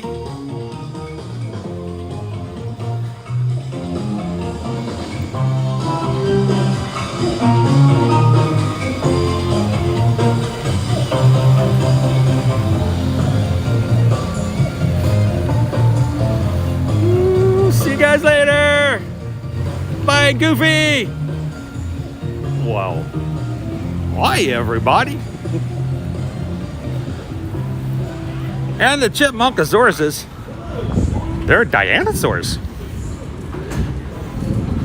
Normally, when we have meet and greets and character greets here at Animal Kingdom, you can meet all three of those characters, get up close and say hello, give them hugs, get signatures and autographs and things like that over in Donald's Dino Bash in Dino Land. Now, of course, since the parks have reopened last year, July of 2020, we have not had meet and greets back.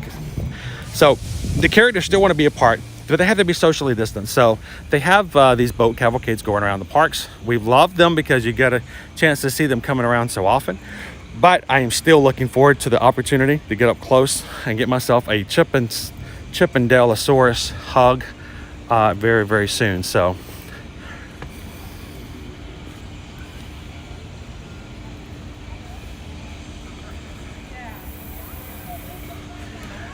good question. Mick asked earlier, are they closing Expedition Everest to get the Yeti working again? I don't believe that that's the case. Joe Rohde, the original Imagineer, who was in charge of helping design and get Animal Kingdom theme park up and running overall, gets asked on a regular basis. He can't go through the airport without the TSA agents asking him, hey, what's up with that Yeti? But he has made it very clear that the amount of work, time, effort, and money it would take to get the Yeti working again is quite extensive. Now, I would love to say that that's why it's going down for so long. It would be amazing if we could finally see the Yeti moving again. But I don't know. During these times, I just don't know if Disney is willing to put the money, time, and effort into doing that. Now, if you're just joining, you're like, what in the world are we talking about a Yeti? Over on Expedition Everest, the roller coaster that is in the Asia area of the park, when they first built and got Expedition Everest up, the Yeti is a huge animatronic at the very end of the ride that basically was set up to wave and almost swipe at guests as they rode by. Unfortunately, it wasn't very long, just a few months after the ride originally opened, they had a problem and crack in the foundation. That is the foundation of the very mountain and ride. That meant that they could no longer keep the animatronic moving and swiping. So they put him in a still position. They put some strobe lights on him to give the effect that he's moving, so that when the cars go by, they flash the lights and roar, but he's not really moving. So it's always been Disney fans' hope that one of these days that they would fix the foundation and get the Yeti moving to its original intent. But I don't know. I would love to be wrong on that one. I just don't see them doing it with as much things that they need to be doing. And I don't know, maybe all the price hikes, they're doing that so they can fix the Yeti. I'd be okay with that, I guess. So, all right, so I hear the birds. You can hear the macaws. You guys see them? You got a few of them in the air. That's from the Winged Encounters. That's the show. Obviously, we're at the back end of the show. They just left the front of the park at their Tree of Life, and they're heading back to their home base at the back of the park. So we'll see if we can catch that with you guys later.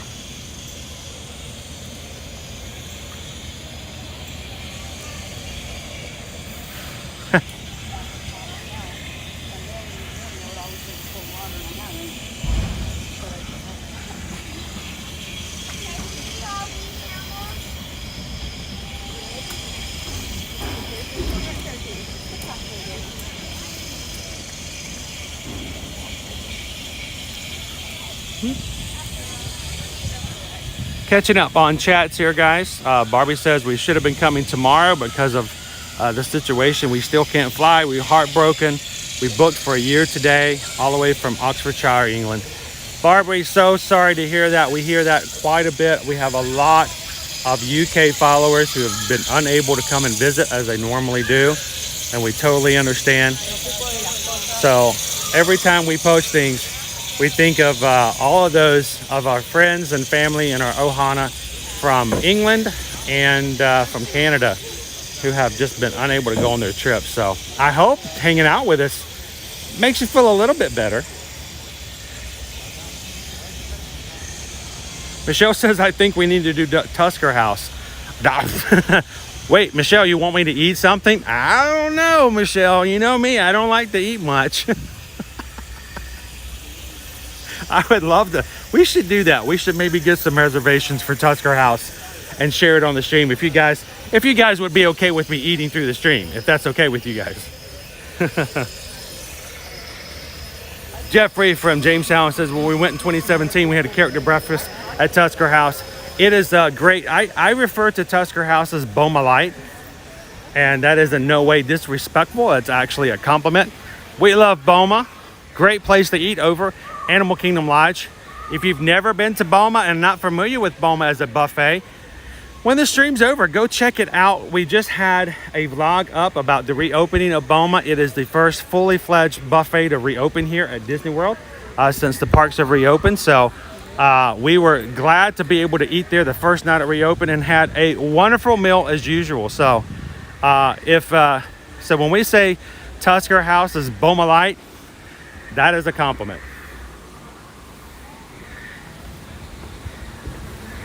Well, that's a good idea, Michelle. If we want to see if we can get a reservation for Tusker House to share with you guys on a stream, I'm all for it. Let me know. And always with guys, when it comes to our streams, we do these for you guys to learn, to have fun, to educate, but also to entertain. If you guys ever have suggestions of what you'd like to see or do in a stream, please let me know. And if we can accommodate it, make it happen, and it's worthwhile for the stream overall, we will gladly do it.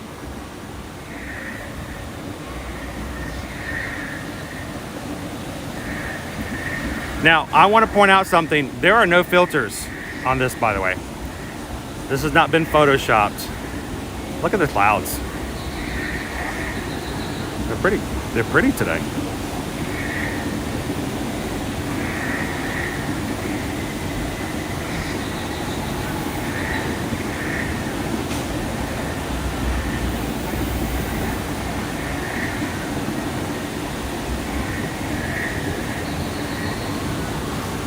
Oh, that is an amazing invitation there, Courier Air. If you ever come, we'll take you on a real Mexican tour.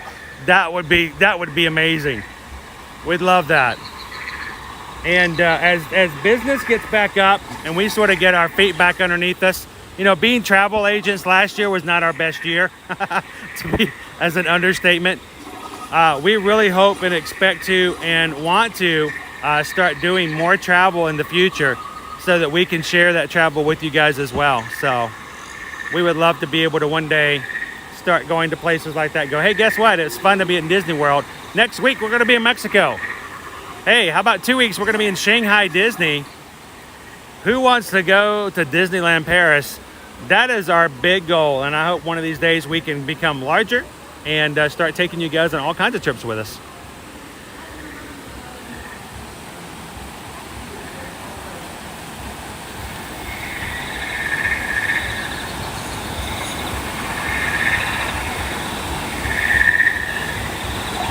Good morning, Samantha. How are you today?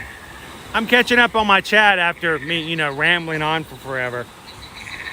Samantha got to hang out with us at Epcot yesterday. Thank you so much for walking around and enjoying the day with us yesterday, Samantha. We really enjoyed it.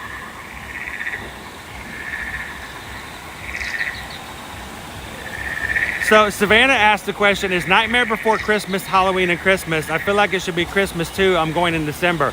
Now, when it comes to going to normal situations, Savannah, during the Not So Scary Halloween party and even the Boo Bash, you will be able to see Jack Skellington and you'll be able to see Sally. Very much Halloween. Now, we're also going to be having an after hours party for Christmas, and hopefully we're going to see ourselves a little Santa Claus as well.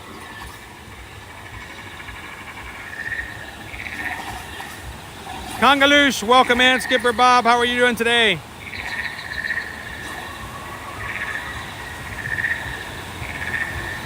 Good morning, Gabriel. Dude, you guys have been chatting so awesome. I can't even keep up with the chat. I'm just gonna just shut up and, and hang out with you guys. So good morning. It's good to see you, Gabriel.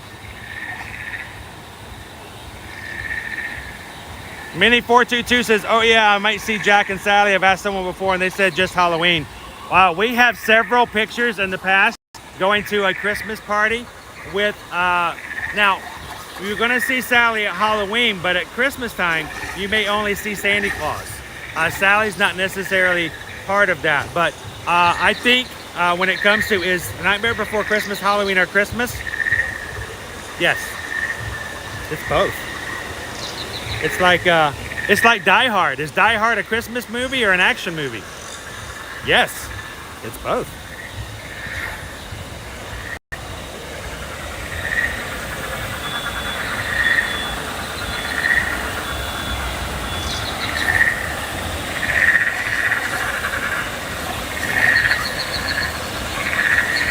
Oh, Gabriel says, you guys, his wife saw us yesterday at Epcot. It was a fun day at Epcot yesterday.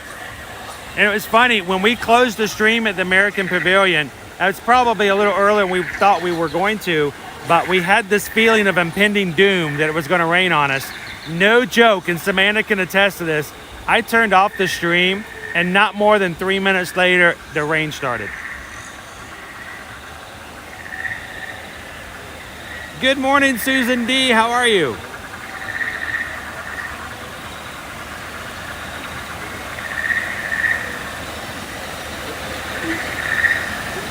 Good morning, Wendy. How are you doing today? I'm just kind of sitting here and letting the camera take in all there is to the Pandora. We'll keep moving here in just a moment. I just kind of sit in awe.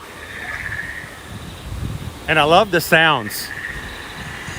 Now, also, the funny thing I want to point out, over here in this water, of course, you've got, we've got some little creatures that like to shoot water.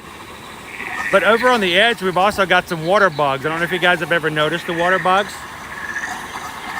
Our little water bugs right here. How do I know they're water bugs? Well, we just noticed recently while streaming with you guys, if you look in the water, they're under the water too. Yeah, they're there. So, you might not want to go swimming. Stay clear of the water. Those aren't crickets.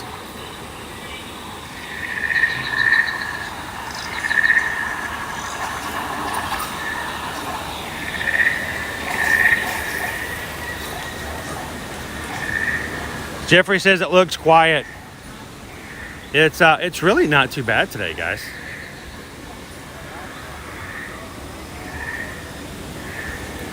My feeling and our guessing is that the next week and a half will be a little bit on the downturn, as anyone who would normally come this week, unless they're looking for lower crowds, may have deferred their vacation to wait till the 1st of October to see the 50th. So it's sort of like the eye of the storm, you know? We had the Labor Day crowds. We're kind of chilled here at the moment, but it's going to come back. It's a good kind of storm, though.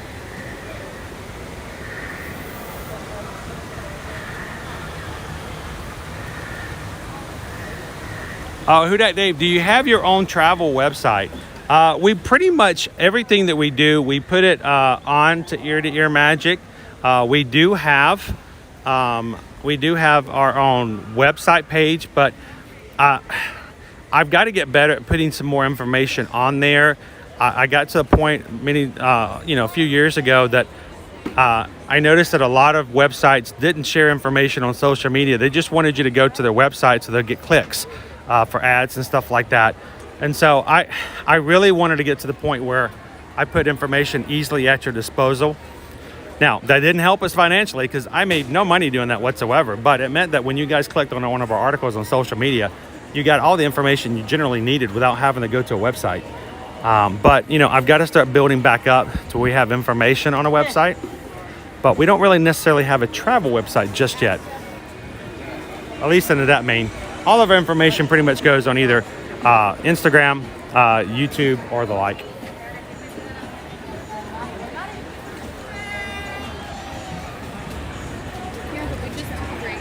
Mary's like Pandora is our favorite.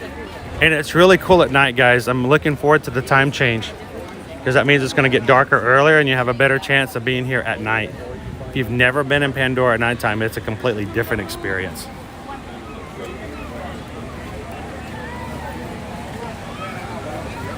Many 422 says, I've been told by family members to not be around any water because of gators. How often do you see gators at Disney? Well, there used to be a time that we would see alligators every so often over in the Magic Kingdom. That's generally where we would see them.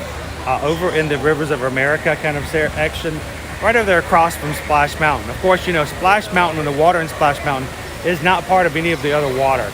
And we would see small gators.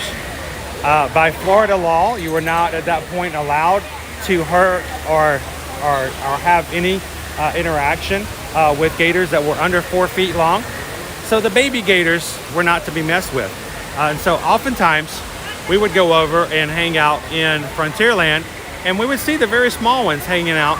And when they got to the point where they were a little bit bigger or they could have been of any danger to anybody, they could at that point by law remove them. But we've only seen them a few times. After the incident that happened a few years ago, that happened out in the Seven Seas Lagoon, they did a huge clearing of all gator life. And since then, we haven't seen much of any. The only alligators we have seen have been on the Jungle Cruise. But watch out, ginger snaps.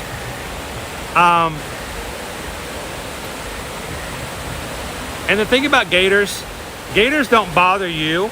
They're actually, you know, you hear the phrase, well, he's actually more afraid of you than you are of him. In reality, alligators are that way. That's why it is against Florida law to feed an alligator, because when humans start feeding gators, they lose their sense of fear.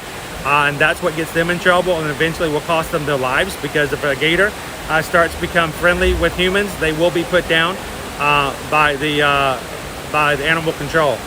So if you see a gator, you can smile, take a picture, don't throw them food, don't get friendly with them, let them be. And for the most part, they'll mind their own business. If you're a local and you've never been to Gatorland, that is a great way to experience and learn more about alligators. And you can also do something called the Adventure Hour. It is an extremely inexpensive way to have it's called an Adventure Hour. It's a bad name. It should be the Adventure Half Hour, because you spend about 30 minutes feeding gators, and we're talking big gators. I mean, we're talking Scuba Steve, we're talking about Predator, a lot of the other fun entities that we've met. You get to throw them raw chicken and steak, but that's a good way to learn more about them. But they're always well taken care of, so you can get really close to them under Gatorland care and observation.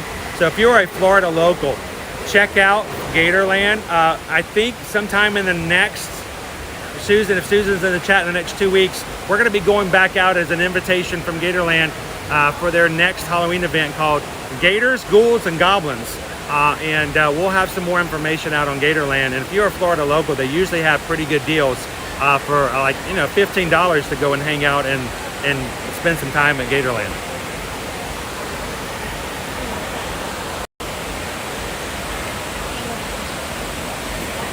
Good morning, loving this world. How are you? Welcome in today.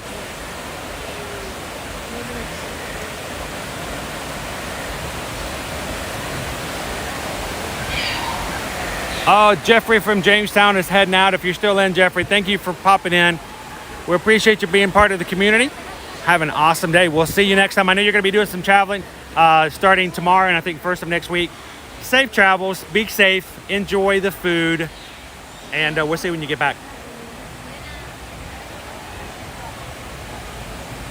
Bailey, I've never heard anyone say they're looking forward to the time change. That's true. Most people abhor time changes. But, you know, if it means that the parks get darker earlier, that's, you know, I look at that as a good thing.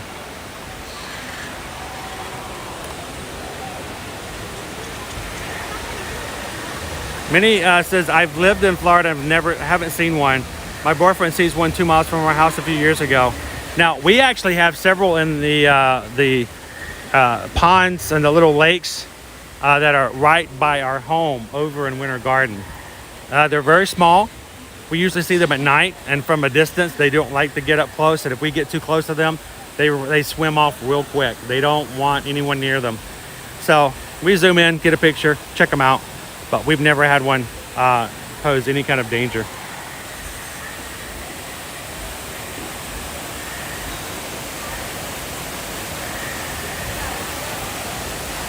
Good morning, Chris from Vienna. How are you doing today? Welcome in.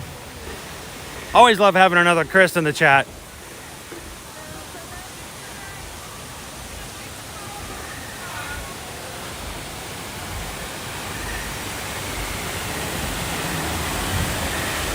Expect we're here today already. Now, not only do we have all the drums over here, but we also have these pieces that move as well. So you can walk over, grab one of these.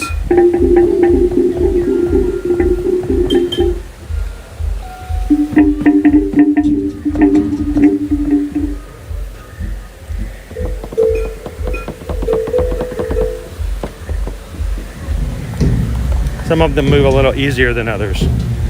These are supposed to move, but they don't quite. Now, they used to have a show up on stage. You can see they have larger drums up there. And then have performers who would perform a drumming show. And then they would invite kids and other guests to come up and drum along with them because there's so many different areas to do so. But when you guys come over, feel free to get a little beat going.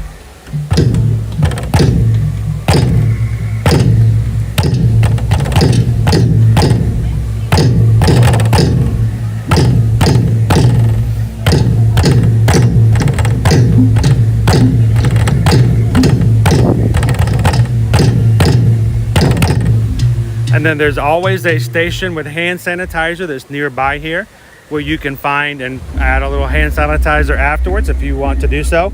But keep in mind, on many of the days when it's 90 degrees, this is a very hot surface. So if anything does get left on the surface, I'm just being very, very crazy at this point. It's warm.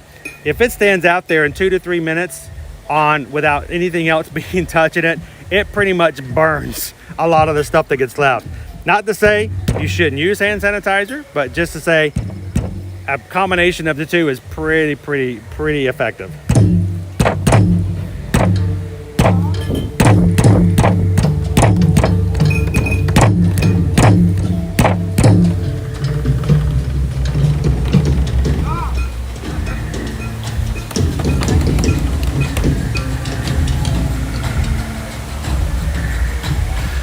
So the drum show that they used to have, they would call and summon the. Oh, I just heard them. Did you guys hear it? The banshees, or as they call them on Pandora, the ekrons. The show would be a way in such they would. Can you guys hear him? That is an ekron. They would do the show as a means to sort of call the ekrons out. And at the end of the drum show, you could hear just what we heard just now. I hear them, can you?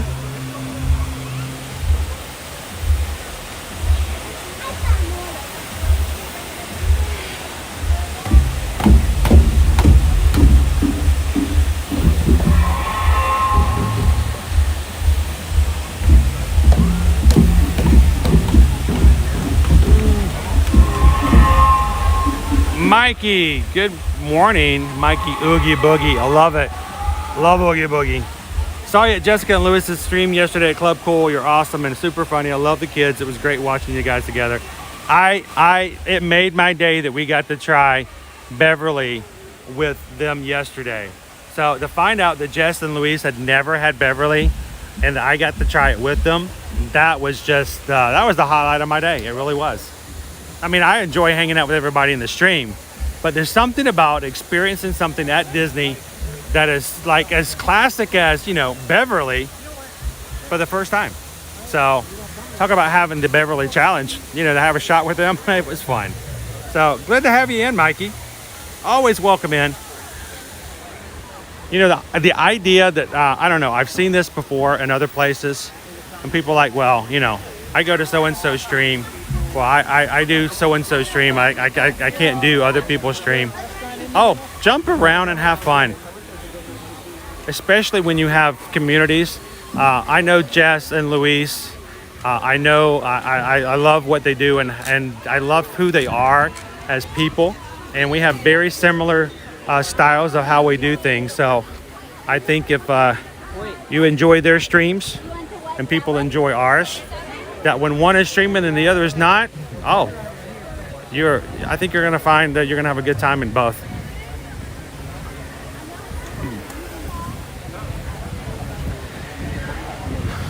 So right now, this is the end of our line for the Navi River journey. It's back here by the restroom, so it's a little bit of a wait here today. I'm gonna take a quick look and see what we've got for our wait times. Keep your eyes to the sky just in case any ecrons go taking off.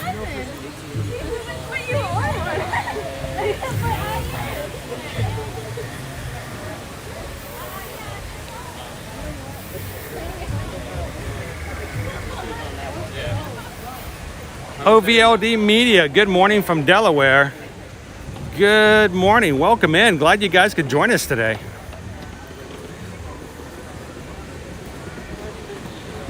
Two hours in here at Animal Kingdom.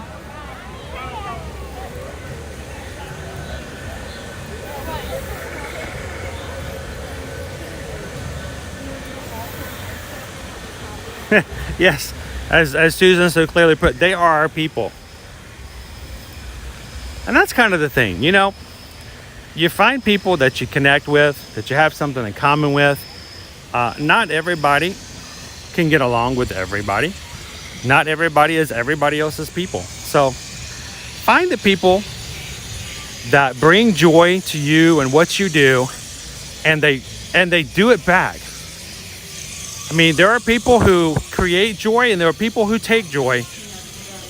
And you need to find those people that are best fit to what you're looking for. And then those are the people you feed into.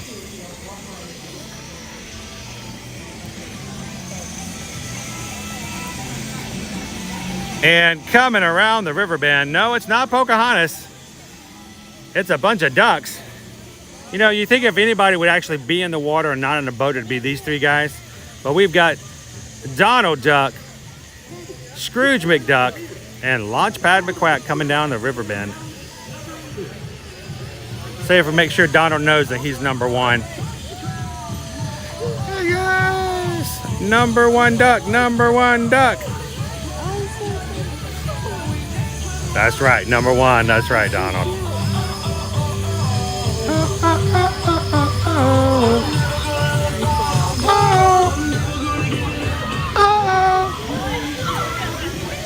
Now, it's gonna be the best day of my life.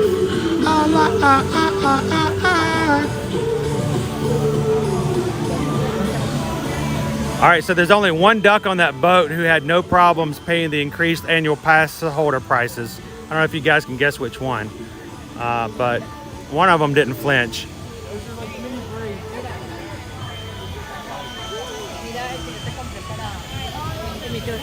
Good morning, Jennifer. How are you guys doing today?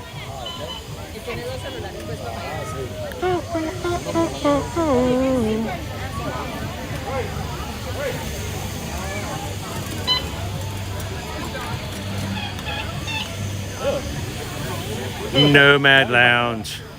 I gotta go back to the Nomad. I wish Susan was with me today. We could Nomad it. So Susan's got some things to take care of today. Normally, if you guys are watching, you guys, it's not always by just me by myself. Lots of times, Susan, my wife, is with me. And if we can ever make it work, one of our kids is sometimes joining us as well. We have 3 teenagers that we have basically grown up as a Disney fam. But with school back, they do school at home. We do not homeschool, but they do charter school at home. They have their own teachers. They have their own courses. And today's kind of a busy day. Susan's still in charge of making sure that their environments, their learning environments, are ones in which they can do their courses uninterrupted. And we've got one at home who needs to go to the doctor today, not feeling too well, with a sort of like an ear infection, I think it is. So she's making sure that he stays comfortable till we can go see the doctor. I mean, ear pain is just, it's terrible. It's like as bad as tooth pain. So, matter of fact, today we're not going to be able to do a very long stream today because I do need to make sure that we get our doctor's appointment in for our I can't even say little one anymore because, you know, they're not little, but they're still our little ones. But we'll be going on a little bit longer, and then I've got to head on back to make sure we can hit that doctor's appointment this afternoon.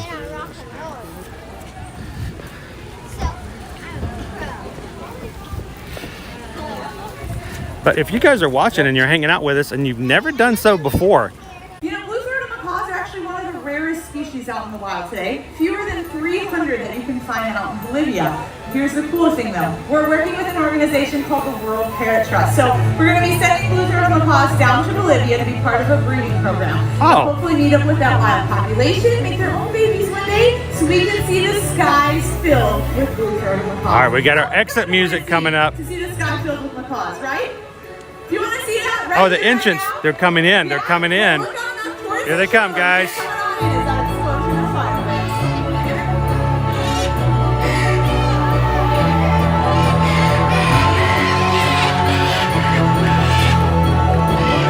Here they come.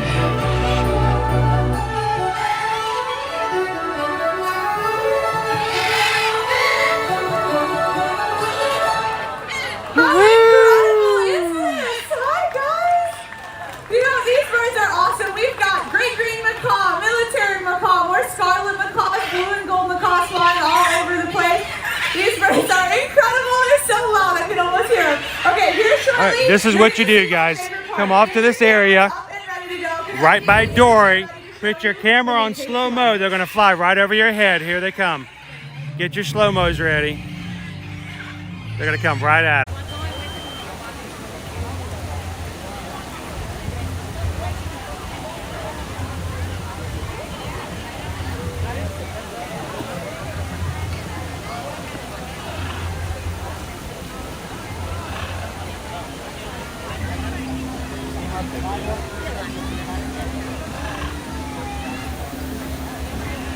So Weston, this is what they refer to as the winged encounter, and it happens several times per day. If you open up my Disney Experience account, you can actually look it up and see when they come up, and they allow the birds to come up and fly for just a moment or two to hang out with the guests.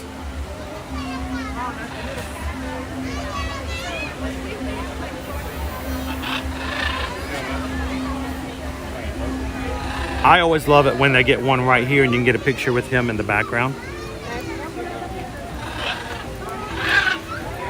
And he's gone. You can get a picture of him with the tree of life behind him. It works really well.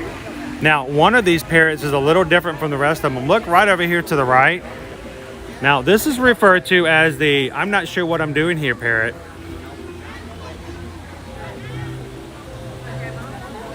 If you listen carefully, this bird sings too. Listen very carefully, guys. Come on. Let's see if I can get him. If we can get that microphone to work. Let me pull this up real quick. My gimbal is drifting. Okay, let's zoom in a little bit. See if we can hear this, guys. Don't be suspicious. Don't be suspicious. Don't be suspicious. Don't be suspicious. Don't be suspicious. Don't be suspicious. I'm a parrot. I don't know about that, dude. You kind of look like a pigeon.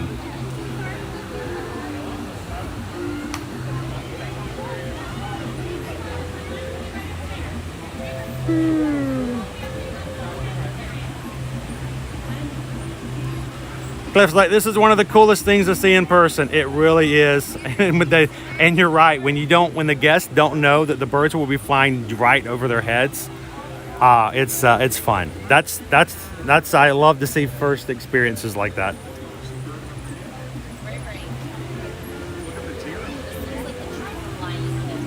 So Cordelia Air, I was using a Zune Crane M2, a very heavy-duty metallic gimbal. It was gifted to us by a very, very special friend, and I have loved it. At first I was like, oh my gosh, this thing is heavy-duty, it's crazy, there's no way I'm going to be able to work it. It was so good a gimbal, just because I got used to the weight of it. I loved the way I could handle it and move it around, and unfortunately the motor on it just went this week. And right before a media event too, we had a media event too tonight. Susan and I were over in Oviedo, and right before we were supposed to get to the meat and potatoes of that media event, what we were there to film, and it just goes. So I've got this one that I actually purchased last year when we were talking about idea of live streaming again, or live streaming period in the parks. We'd only live streamed one time before, and that was in October of 2019 when we first got 1,000 subscribers on YouTube. We were able to actually live stream. Now, people have learned to live stream without getting 1,000 subscribers now, but back then, you couldn't do it unless you had 1,000. We were so happy. We got it. Mickey's Not So Scary Halloween Party. We did our first ever live stream, and we streamed that party. And we thought when things were going to open back up last year, I bought this Osmo 3, and it was not quite working well for me. And we got the M2, loved it, but I had this Osmo with me the entire time. I got it out last night. I'm still kind of working with it a little bit. It's very light. It's almost too light. Almost throw it away a couple of times. But it's probably user error, but it's a lot more fluid. It's more than I like it to. I could really get the M2 right where I wanted you guys to see. So when Ranger came out this morning on the Safari, boom, I could put Ranger on immediately without thinking really difficult, because I could really maneuver that crane. This one, I can turn a little bit and, oh wait, come on, catch up. Where you go? Well, oh, where you going? It's sort of like me when I don't get enough sleep. I tend to go past my goals and then come back to it later. That's kind of how this is. So we're working with it. So if you guys are joining for the very first time and you're like, wow, this guy has no idea how to do with his gimbal, working with a new one. So appreciate you guys with the patience and everything today. Right now I'm going to do a real quick refresh.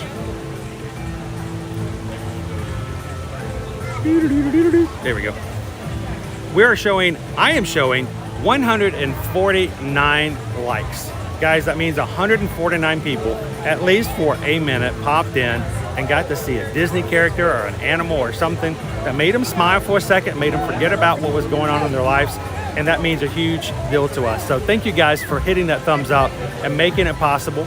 And we've had some friends come in that we've never had a chance to meet before, and that's because you guys made it possible to hit those analytics on those thumbs up with YouTube. So thank you guys so much for making that happen. Every time you come into a live stream, that makes a big difference when it comes to analytics and finding some new friends to join the community. And in addition to that, I want to check and see where we're at as far as our subscribers go. And I don't really keep a huge close eye on that on a regular basis, but we're very close to hitting 6,000. And we have had 4 more people join us today. So welcome to the Ear to Ear Magic community. Glad to have you guys in. We're only 10 away. That's this minis. That's 2 5s. And that means in just 10 more people hit that subscribe button, we're going to be at 6,000, and we're going to have a big, huge milestone to hit. And I am so happy to think that back in 2019, we were fighting. We had spent 2 years fighting to get to 1,000 subscribers just so that we could live stream. And here it is. There have been other channels that have grown much, much faster. But the fact of the matter is, we don't buy our subs. We don't buy our likes. Everybody who comes in here, we hope that we come in organically, that you like it, that you've experienced it. And the only reason that you're here is because you love hanging out with the people that are part of the stream. So it makes a huge thing that we've gone from 2019 to 2021, and we're about to hit 6,000. That's 5,000 more people that we get to interact with and help maybe get an ear to ear smile out of you guys. So it makes me emotional. I love it. So thank you guys for building the community and being a part of it. And we're only 10 away from 6,000. And thank you guys for that very much.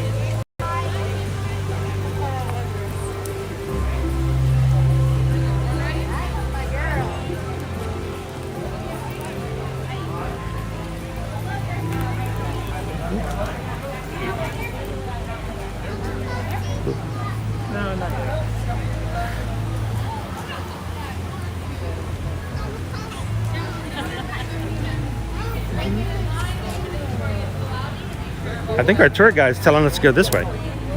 Hey, buddy, where's the stuff? Tell us the information. Where are we going today? What's the word, bird? I am following the bird. The bird says we should go this way. Where are we going, bird? I do not know where this bird is going.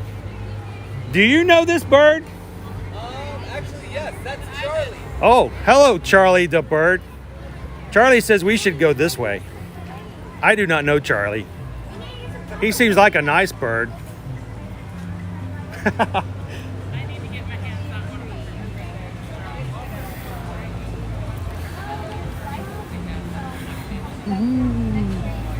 Woody the sheriff is in. Good morning, Woody. Reach for the sky. Proud to have you in today. Get it? Proud? Pride?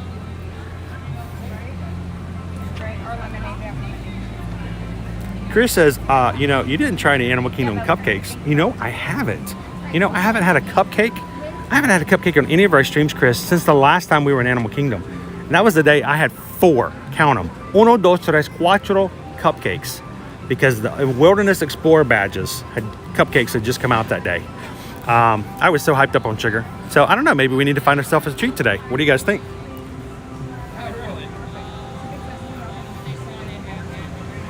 Woody the sheriff is from Missouri. Glad to have you in, Woody. I guess I should say officially, hey howdy hey. Would that work?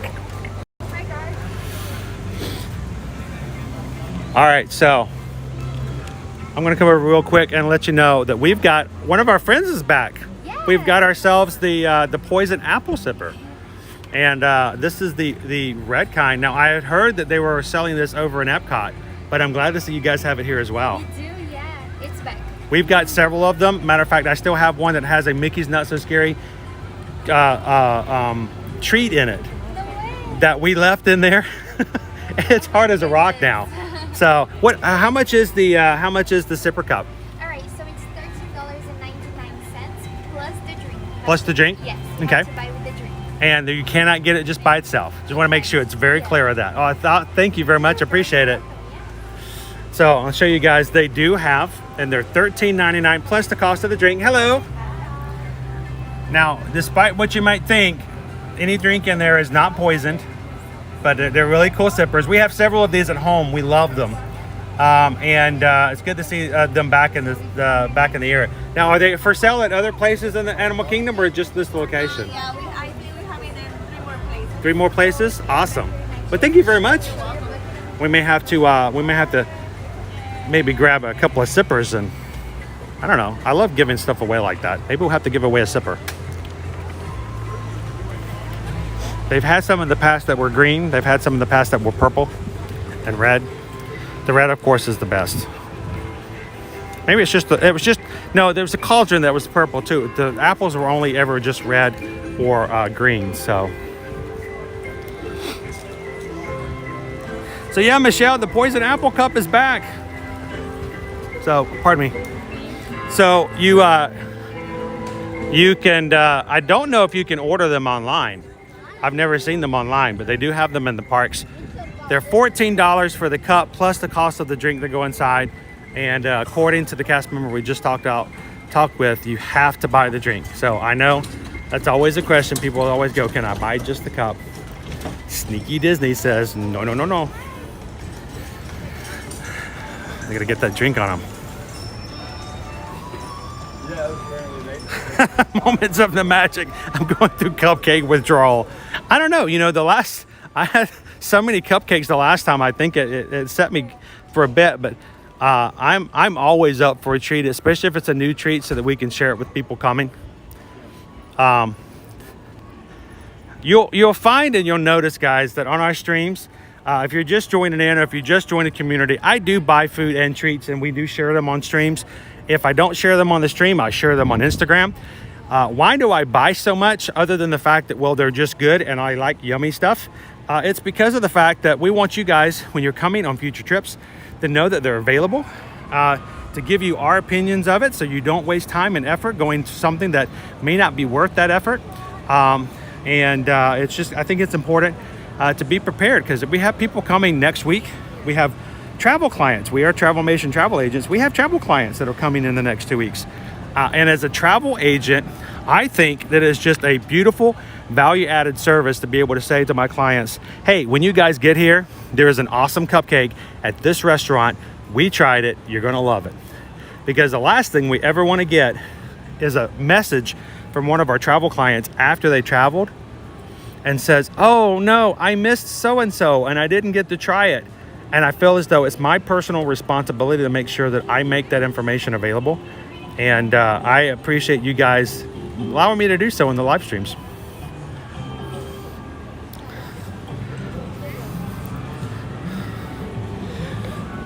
All right, guys, let's say Jumbo. We've got Rafiki, and we've got a well-known meerkat coming down the way. It's Timon.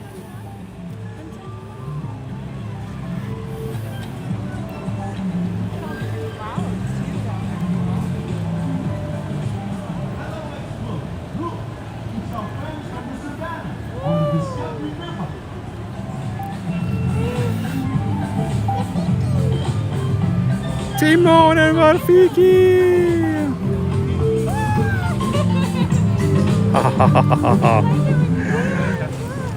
I love it when you've got little guests who are dancing along with the characters. And there they are again. A Santa's gonna squash banana. La, la, la, la, la.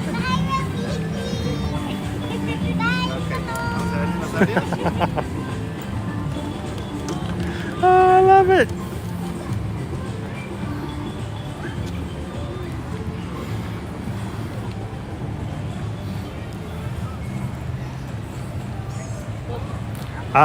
Corridor says, what time can you start drinking in Animal Kingdom? I think as soon as you can get a drink, really. It's your adventure. Hey, and you may be on a different time zone. As I say, I guess it's 4 o'clock somewhere.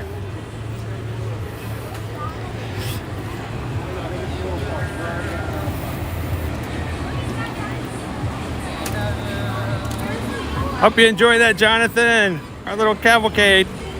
That's the third cavalcade we've seen today. The only cavalcade we have not seen. We're missing 2 of them.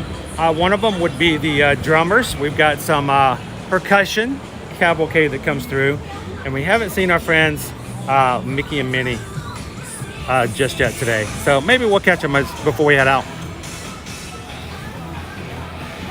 Alex wants to know, where is Pumbaa? Well, Pumbaa used to be on the cavalcade. Yeah, that lasted one time. They're like, Pumbaa? Sorry. You can't be on the cavalcade anymore, Pumbaa. I'm sorry. It's hard to be downwind of somebody when you're on the same boat. So Pumbaa has to he has to wait for meet and greets to come back, I guess. Right now, the only place you can see Pumbaa is over in the Festival of the Lion King, over in the theater over by Harambe.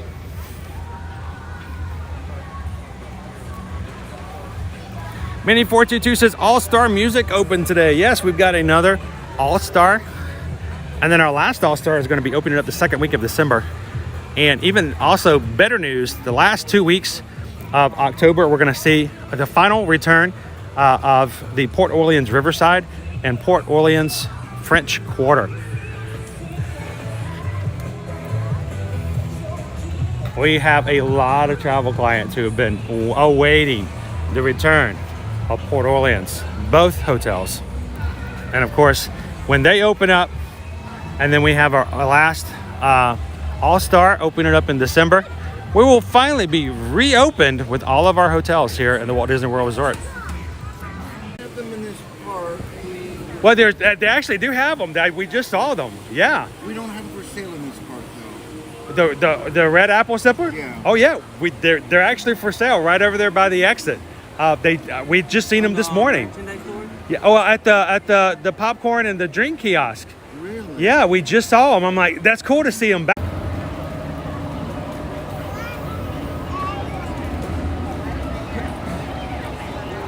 Wow. Just wow. Gee whiz. Oh, back. What's so frustrating is I never went anywhere. I'm talking to the cast members over in Dino Land. I look up, you guys are looping. I'm like, so I run out of Dino Land. I'm going into it. I've got full connection, 4 full bars of 5G, and Streamlabs will not connect. Can't do it. I've made my way all the way. I rebooted 6 times. I'm like, why won't it connect? But we're back. Sorry about that, guys. Forced break. You guys need everybody go grab some carrot sticks. Hope everybody grabbed some mid-morning snacks. Glad to have you back.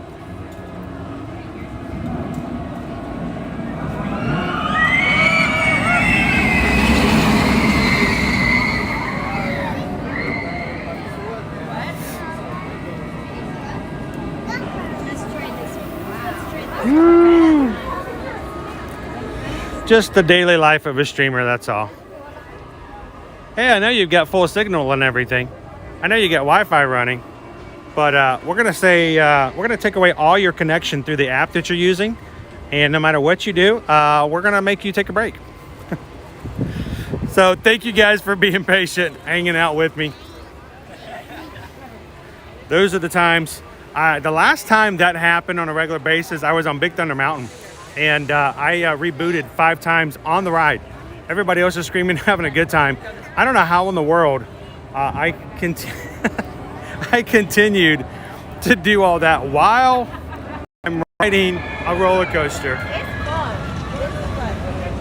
But hey, that's why us streamers make the big bucks.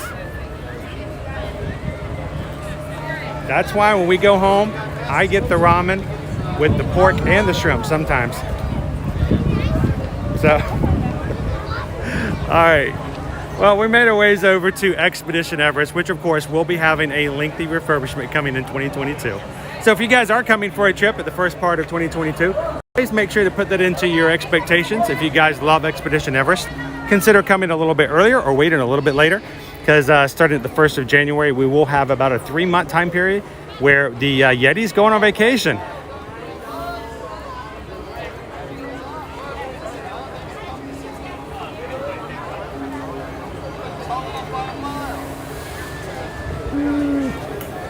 Brian knows what that's like. You go into a certain area and you're like, no, I've lost everybody. I'm by myself. I'm lonely. That's okay. The magic continues to happen. So I wanted to make sure I pointed out over here at Thirsty River Bar and Trek Snacks.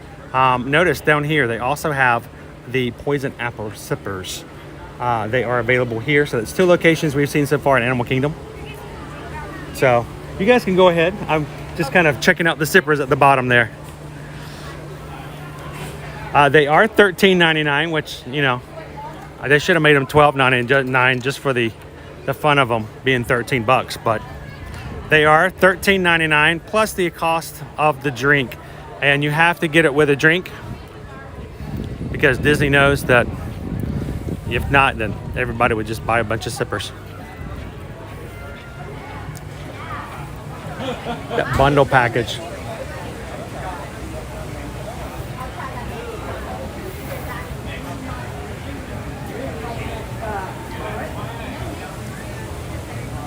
Good morning, India. How are you doing today? Good to see you. Now, we started out this morning at a 73 degrees. Rope drop at the first of the day. We're going to be working our way up to 89 degrees for our high today. Scattered showers this afternoon. And we're going to be at least upwards of 50% chance of rain this afternoon. Because of our afternoon plans, we're going to be doing and gathering some more content for you guys for both our YouTube vlogs and for some information up for travel. We will be doing a shorter stream today. So not going past 12. Because we've got to not only have some fun on the live streams, but we've got to get some content for all those other times.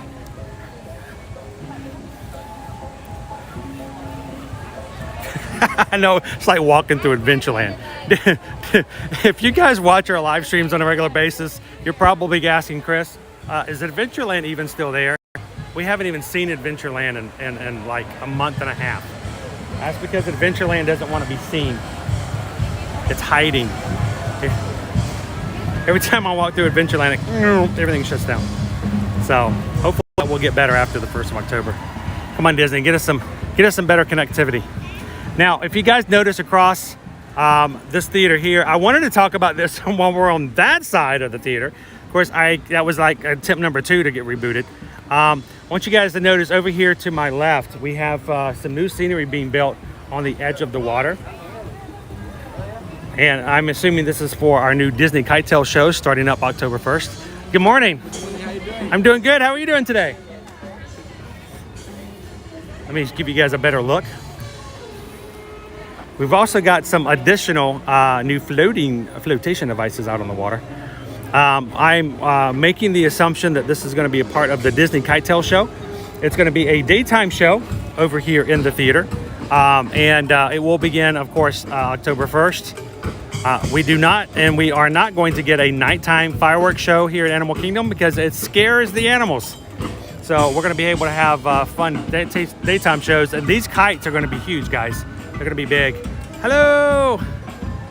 I know you can't beat these guys over here.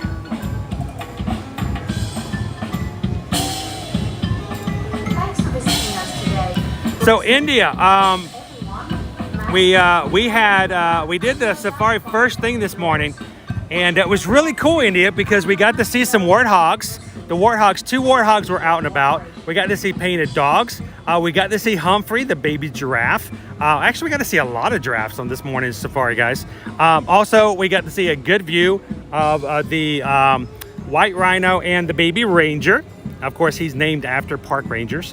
And in addition to that, we got to see cheetahs up and about. Not even just like in the corner in a ball, but like walking around cheetahs. So it was a pretty successful safari hunt, so to speak, figuratively speaking.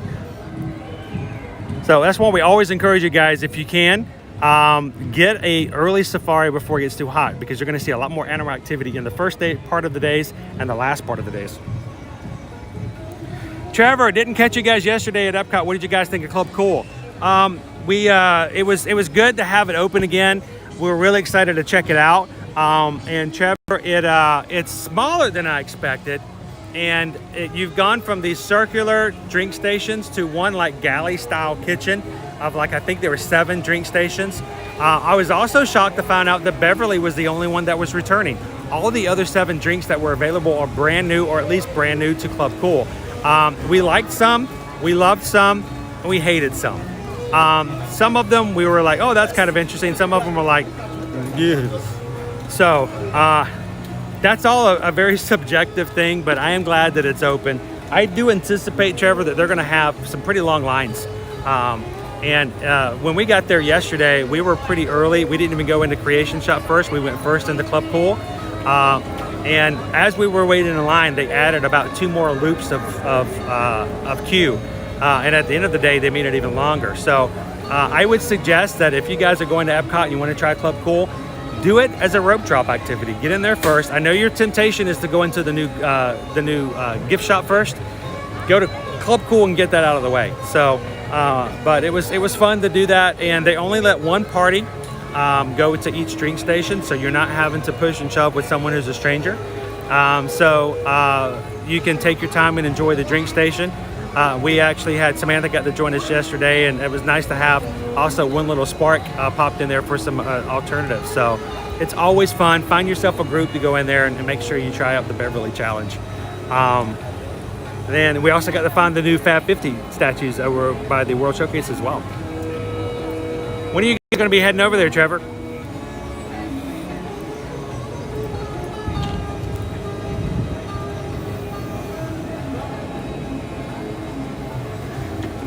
Good morning, Ann. How are you doing today?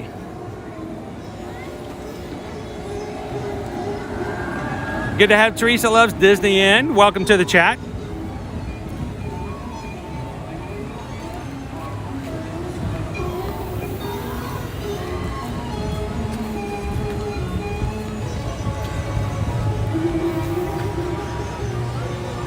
That's right.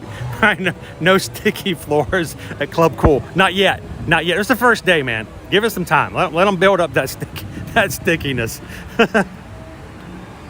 all that Russian Sprite on the floor after a few days. We'll see what happens.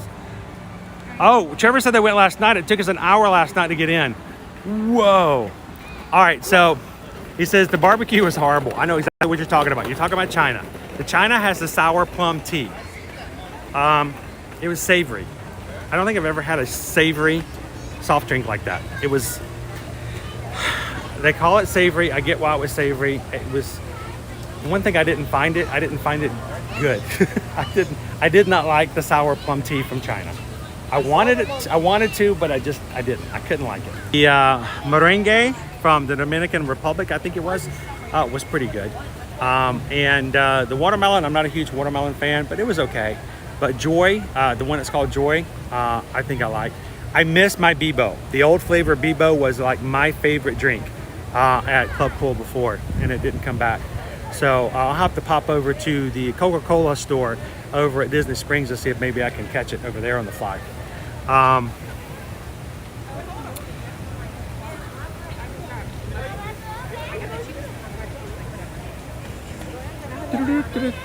Oh, just checking in. Good morning, Renee.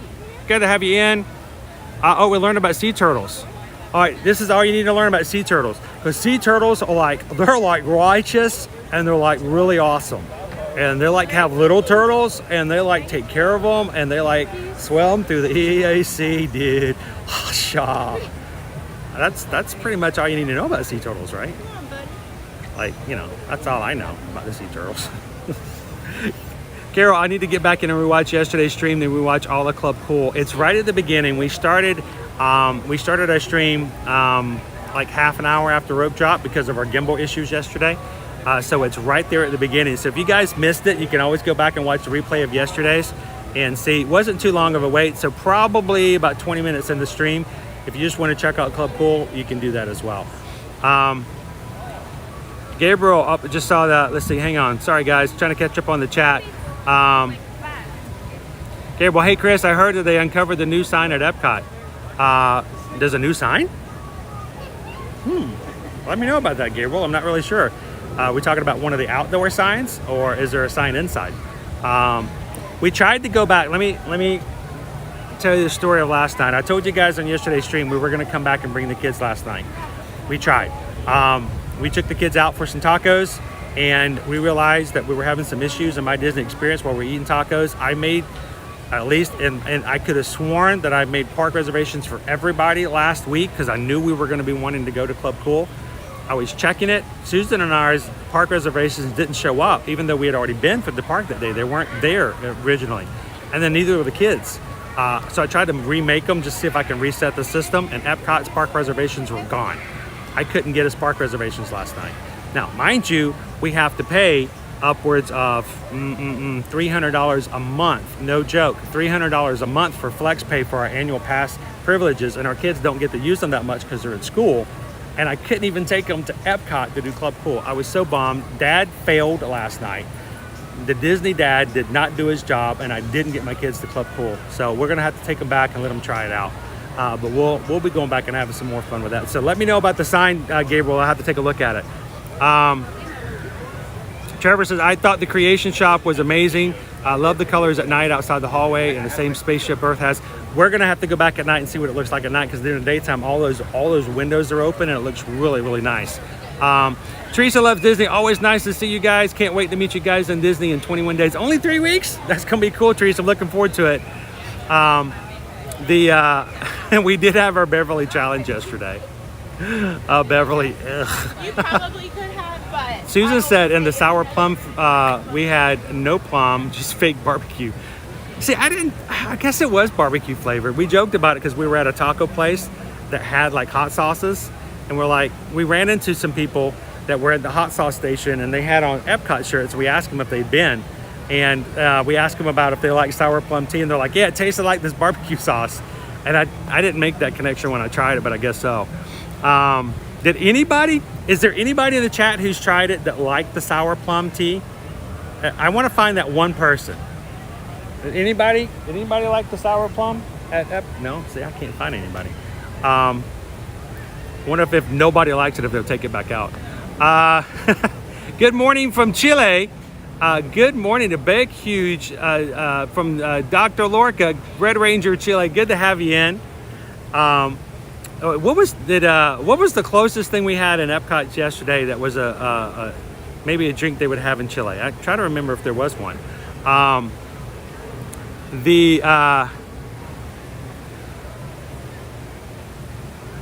We totally watched the Nemo clip. Amazing creatures, dude. Yeah, all right.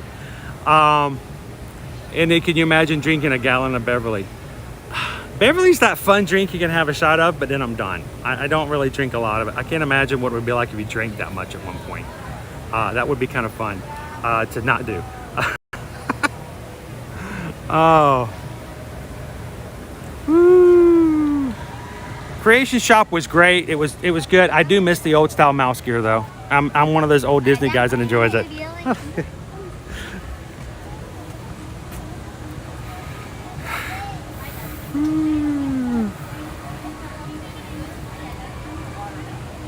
Cliff says if I'm having trouble with my Disney reservations, I know a lady named Susan who's a travel agent. Maybe she can help you out. She does a lot of things. She can make a lot of things happen. But something about at 8 o'clock at night on a day when everybody's going to Epcot to try Club Cool, there are limitations to the magic one can make. Susan's awesome. Oh, but Dad had messed up too much for even Susan to fix. Yeah, you see what happens, Cliff, when he's in charge? So guys, we are at this point, I want to check real quick. Oh, what did I do? What button did I hit then? What did I hit? Oh, my gimbal says it does not want to turn. Let's see if I can get it to turn. There we go. It's a little quirky. It's a 10-minute wait for Cali River Rapids, guys. I'm just saying, it's a 10-minute wait. I'm just saying. I'm not making any inferences. I'm not making any points other than the fact that I'm just saying that it's a 2-minute wait. That's all I'm saying. That's all I'm saying.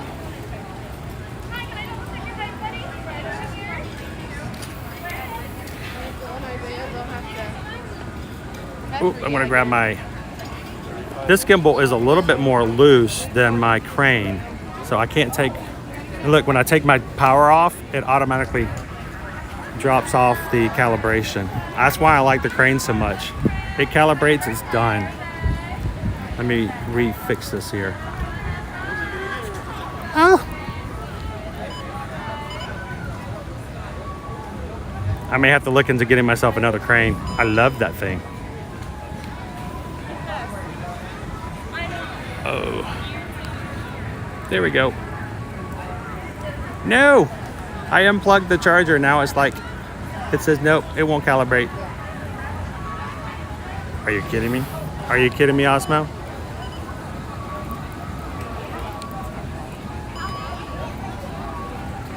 Hoop 2077, thank you for subbing. Welcome to the community. Love to have you in. You're close to helping us get to 6,000, man. Appreciate it. I'm playing with my camera now. I unplugged the charger, and now it doesn't want to calibrate. It's sideways. That's funny. Ashton, Carol, good morning. Welcome in. I tell you what, it has been tech issues all day long today. Here, I'm gonna go sideways here again.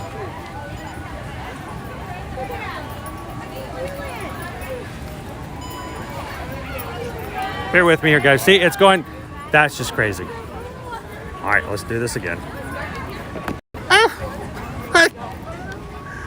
Osmo, I love you, but come on. There we go. That's a little better. Still quirky. Still off a little bit. Wait a minute, line Kings at 11:30. One more time here. Is that better, guys? All right, so I wanted to say real quick, I wanted to thank all 173 of you guys who had hit the thumbs up with us today. Real close to 200 likes. Appreciate that, guys. And if you're having a good time, help us out in showing YouTube that others would enjoy having a family-friendly chat and live stream as well. Hit that button and help us get to 200 if you can.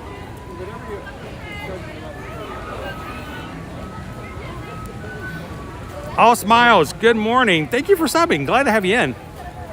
And it's like, this is a good angle. This is a good angle. Let me show you what happens when I tilt it 45 degrees.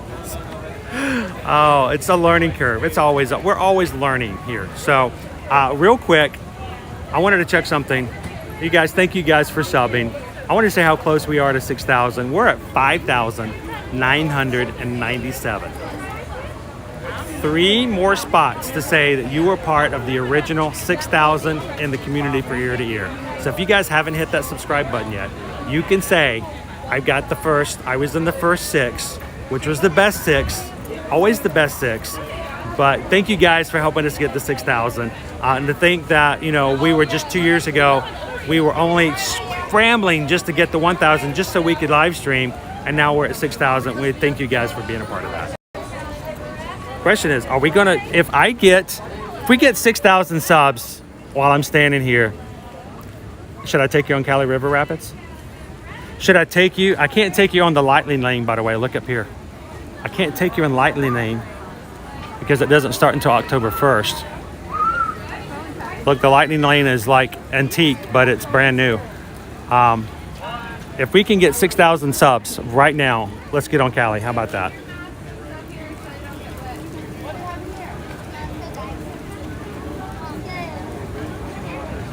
I mean, we got 3 buttons, 3 people who've never pushed that sub button, and we can make it happen.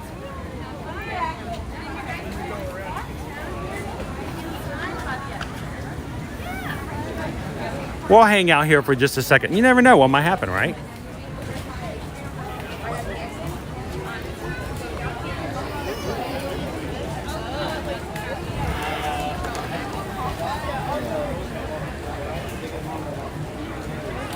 Did we hit it? Are you guys messing with me? Are you messing with me? Are you messing with me?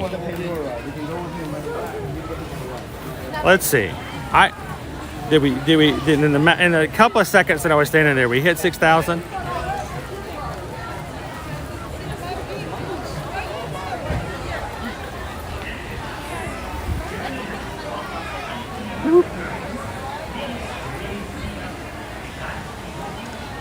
Oh. Of course, my other camera would die. Look at these guys. I mean, while I'm waiting to check that, this guy needs a cupcake. What do you think?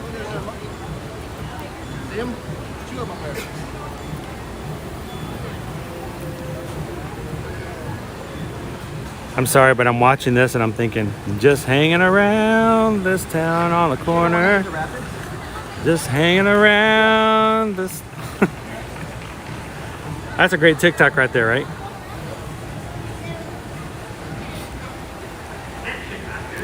I don't really ever get to see these guys. They're not out as much as our hooping friends on the other side.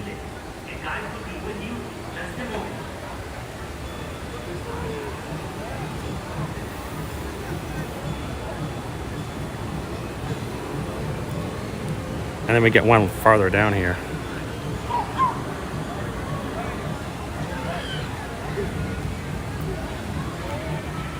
Of course, he's gonna start moving around when I zoom in. Where you at, buddy?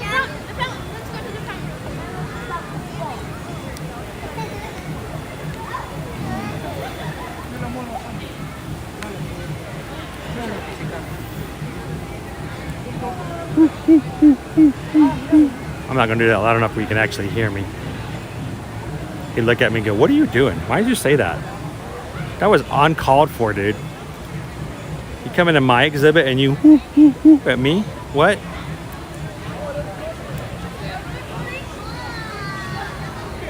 Oh, the other guy's moving now.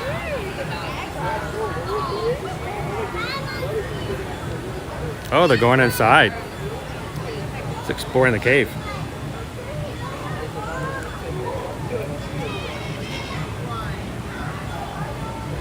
I might explore in a cave myself, cool off a little bit.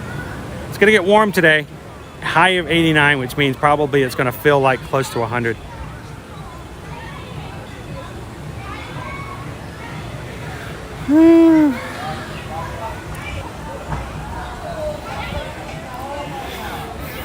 All right, well, just about the time you guys told me that we hit 6K, I unplugged my other device. Of course, my gimbal goes crazy because it's now uncalibrated. It's unlevel. It doesn't adjust as well as the crane does.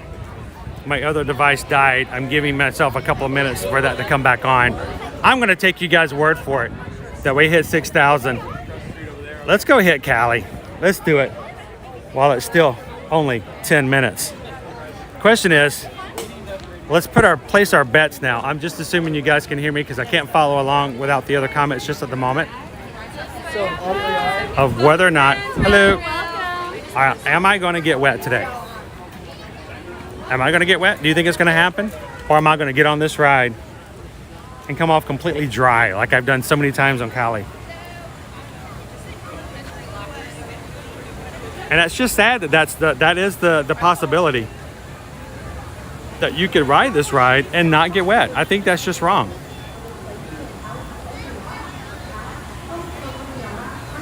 I think water rapid rides should have an aspect of suspense and thrill, but in the end of it all, it's just going to happen. You're going to get wet. But I haven't seen a boat come by here. I was waiting to see if that was going to happen as well. I heard an announcement that they may have some issues, so I'm waiting to see if it's going to run again.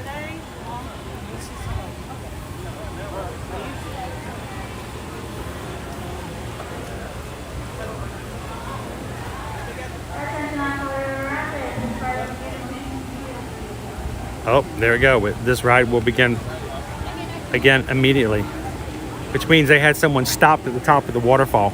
The big drop, the only real spot you could get wet here on Cali River Rapids is halfway through the ride where they drop you. That's one spot where they can hold you. They have little gates that they can close and keep the boats up there. Can you imagine riding this ride and getting stopped at that point? That's like getting stopped at the highest point of a roller coaster and then making you sit there and look over the edge, wondering whether or not there's a future in store for you or not.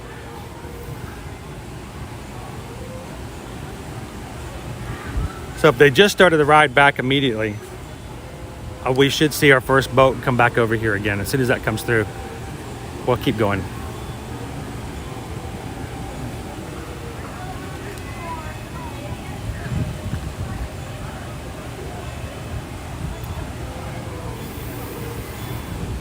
Just to confirm that the ride is up again. If you guys are just joining us, welcome in. We're at Disney's Animal Kingdom theme park today. Rope drop started right at the beginning of the park's opening day here at 8 a.m. We did catch a safari first thing. We got to see our Fab 50 statues. We're at the front near the Tree of Life. We got to see some of the macaws and parrots at the winged encounters. Checked out the Kilimanjaro Safari. Walked through Pandora, hit a few drums. Dum diddy dum diddy dum dum dum. And then we went through a dark period over in Dinerland.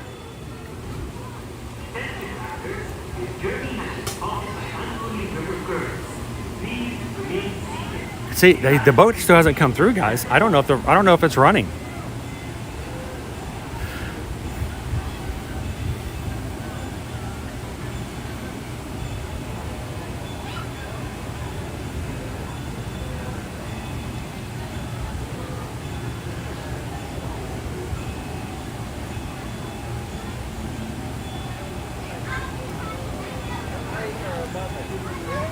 Going to keep an eye on it here for a bit. They keep saying that the ride's going to start immediately, but I've yet to see a boat come through yet. They say it's a 10-minute wait, but there's not anybody getting off and nobody's getting on, so.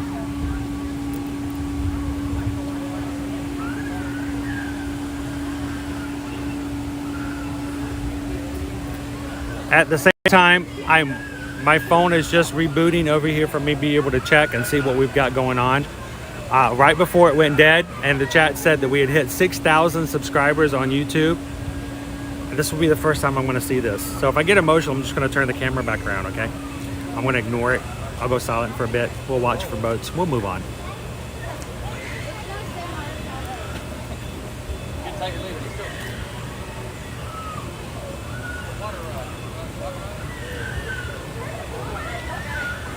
And boom, dude, guys, here it is. Happy Yom Kippur, 6,000 subscribers. Thank you guys so much for that. You just don't know how it affects me so much to know that we've had a chance to grow our Ohana, our family, the people that we can hang out with. These are the people that we spend time with and we share with in the parks, and you guys are part of it. Thank you guys so much for being a part of this. 6000. I think we're gonna need a new button. We need a new button over here. If we get a new button, we're gonna stop and get a new button. We will get a new button for 6K, and I'll make sure on Instagram that we're gonna sit there and celebrate that. And before, while we're still waiting for our boat to confirm whether or not the rod's gonna be up and running or not, because I promise you guys, if this running, I'm gonna take you guys on Cali. I like to say real quick, thank you to all of our mods for supporting us and making sure that we have a family-friendly stream that everyone is welcome into. No one gets bashed for their opinions, their thoughts, and that everyone can have a chance to have some fun here in a Disney experience. And as we say here, we want to make sure that you can put the screen up, you can put the stream up on your television, and you can watch it with your toddler, and you can watch it with grandma in the room. Everybody is welcome, and everybody should be safe to enjoy the afternoon. At the same time, I also make sure to thank our patrons over on patreon.com.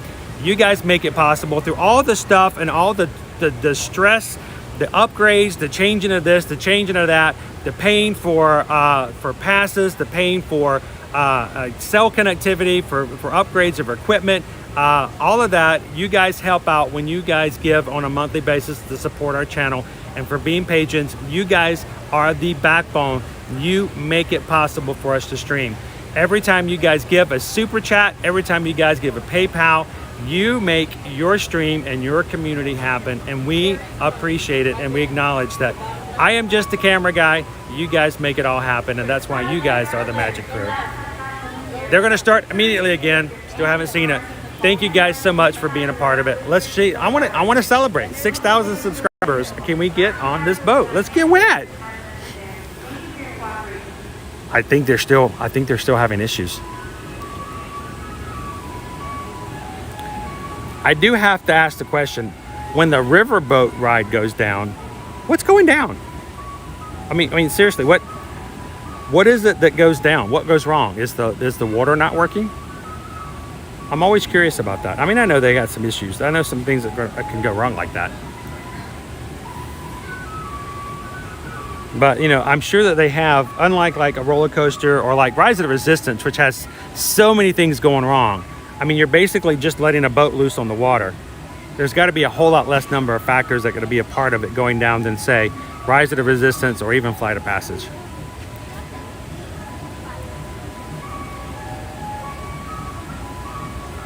All right, so I'm just able to see the chat again. Thank you guys so much for all the congratulatory things in here. Oh, Marky Mouse says, I was at Magic Kingdom on Tuesday and saw you walking behind Tigger. I know it's kind of hard to keep us separate, but he was the one in orange. Yeah, other than that, we're almost like the same. That's awesome, Marky Mouse. Thank you. Hyper Cactus, good to see you in the chat. Good morning.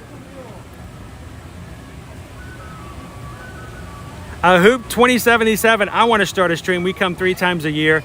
It's something that it's fun to do. And it's all about the community and the part of it. So, I mean, if you can make that happen, have fun with it.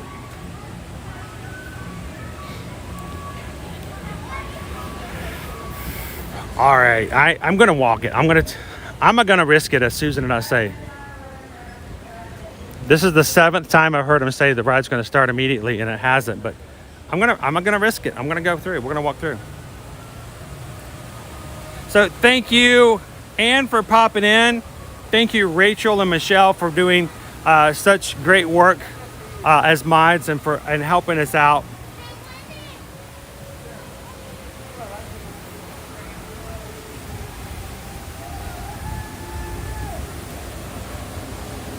Thank you, Brian. I appreciate it. Thank you so much, Stephen. And I don't know who Susan Edwards is, but welcome to the chat. Glad you could pop in. I'm gonna be in trouble when I get home.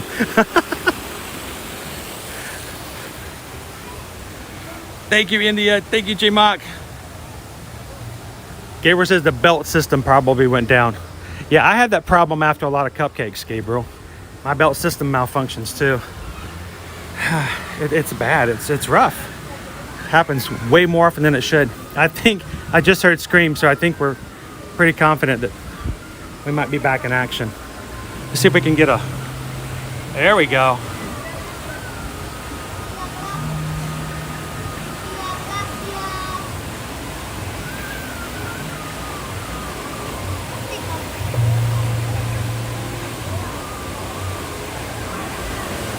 Yep, we're back in play. Let's go celebrate by getting wet.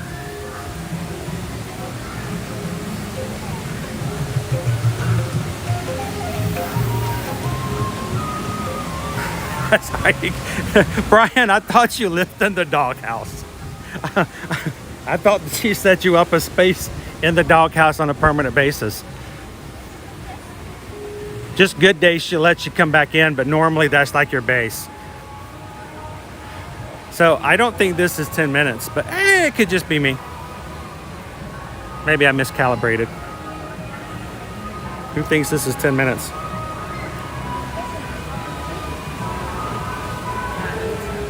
Thank you, Jill. Appreciate it.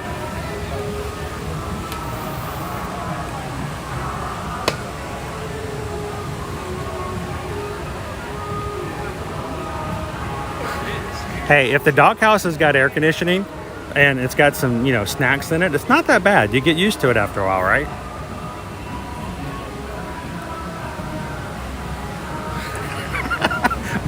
That's funny, Marky. Hey, Marky, if you've got video, if you ever upload stuff like that on Instagram, please feel free to tag us. We'd love to see it. If you tag us, and guys, this goes for anybody. If you guys follow us on Instagram and you tag us, it makes it possible and a lot easier for us to share. Like we can share it on Instagram stories. If we see it, you tag it.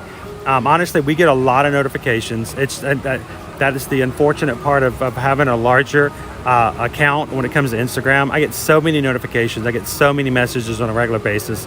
I try to answer all of them. If you ever send me a message on Instagram and I do not respond personally, it's just because somehow it slipped through. Please check back with me. But if you guys ever tag us on something, it makes it a lot easier for us to share in our stories. So if you have some things to share, especially if you see some weird looking guy with a blue shirt walking after Tigger, tag us, let us know. We'd love to share that on our IG stories as well.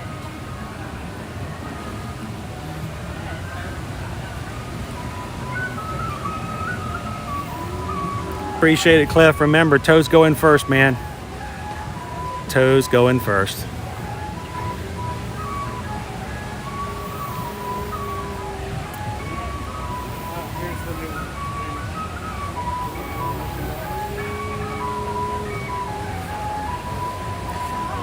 So Gabriel says I didn't get an invite for Remy, so I didn't get a chance to take that photo just yet. Oh, looking forward to it. Here's the funny thing. We got invited by a friend, somebody who knows us who's in Club 33, got to ride and got an invitation on September 3rd and had spots open so me and the kids could ride. That was a lifesaver, via the fact that there was a little mix up with our annual passes, and because of that, I could not sign my kids up or season to ride Remy as an annual pass holder preview because of how that situation. I couldn't sign up because I couldn't sign up, they couldn't get it. I know that I don't know if our friend over at Club 33 is watching, but thank you so much for making that possible, because literally if you had not done that, we might not have been able to ride it until October, but things all work in the way that they should. I feel confident that it worked out the way it was meant to. So hopefully if you guys are annual pass holders, you've had a chance to, or will have a chance to ride Remy before October 1st, but it's an awesome ride.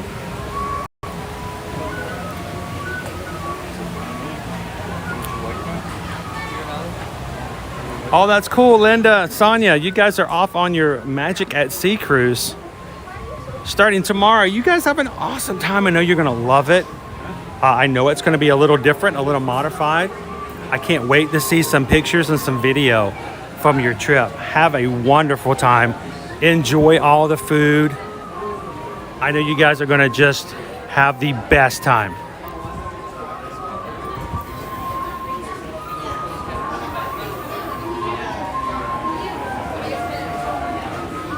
Good morning, Aiden. How are you? I'm going to warn you guys, sometimes in this queue, every once in a while in this queue, there's a couple of spots that are a little iffy on connection. Stay with us. I'll keep refreshing.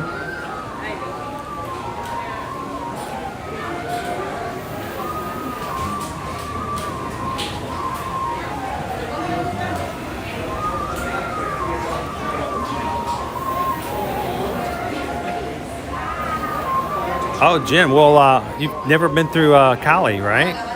Chase just doesn't, is it Chase or you who prefer not to ride the water rides? Susan does not care for this because of the water. She'll ride Pirates, but she doesn't care to ride Splash Mountain or any of the other rides just because of the chlorine or the bromine that's in the water can sometimes cause her to have reactions afterwards. Kind of ruins her day, makes it less enjoyable. So I know not everybody enjoys and can enjoy the water rides because of that reason.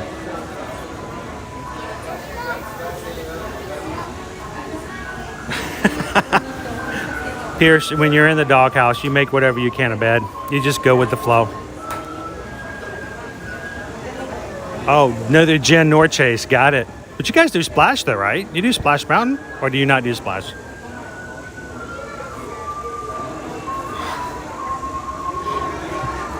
Brian's got a mattress on the pool table.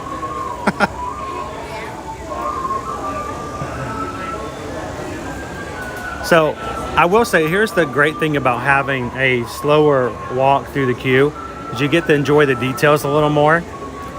There are little quirks and things that they put in that when you're walking through, that normally if this was only a 10-minute wait, we would have walked right through this area. You would not have been able to see this, which is, let me show you this right here.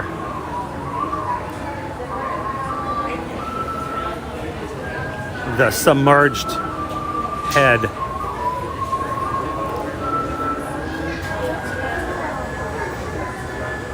I think my favorite part of this queue is the snake fountain, which is going to be right around the corner.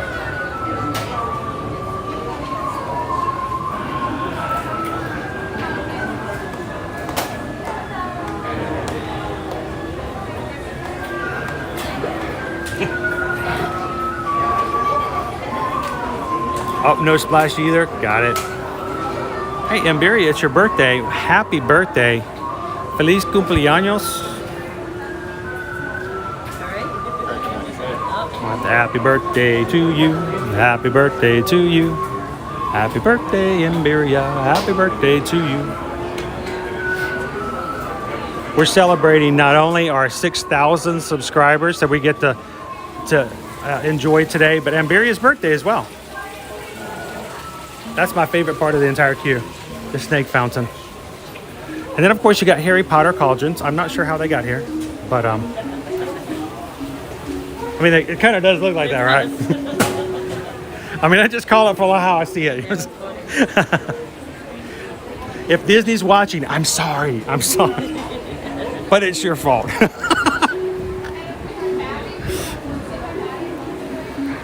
The fruit looks good, but it's been there since 1998, so I wouldn't recommend eating it. It's probably not good any longer.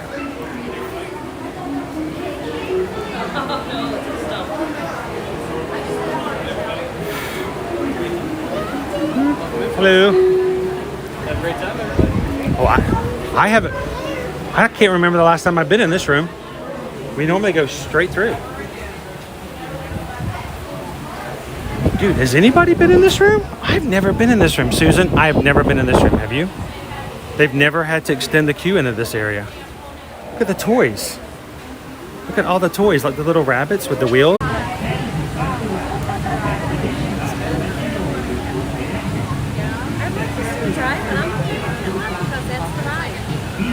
I have often gotten off this ride completely dry. Well, there you go. She said you want to get dry or what? I said, well. Have you guys ever been to Universal? Yeah, I have. They haven't. The old drop barges, the rapids over there? Yeah. No chance. You're getting off wet. Yeah. Here, you got a 50-50. Oh, we're back in. We had to get out of the inside area. That last little bit of the office, guys, just has no connection. Welcome back in, guys. Glad to have you. Nicole, good morning. Michelle said she'd drag India on. So Brian, I heard they're going to add a new feature here in Cali River Rapids. They're going to add a garden hose at the exit for all those people who didn't get as wet as they wanted to.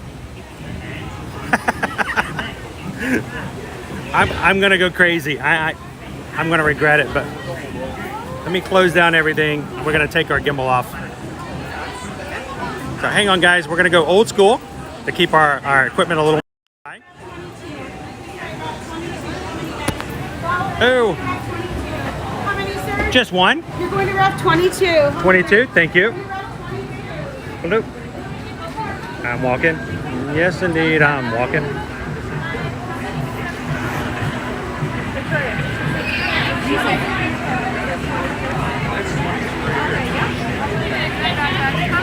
Just one? You can come in from this side, slide all the way down. 3. You guys come in from this side.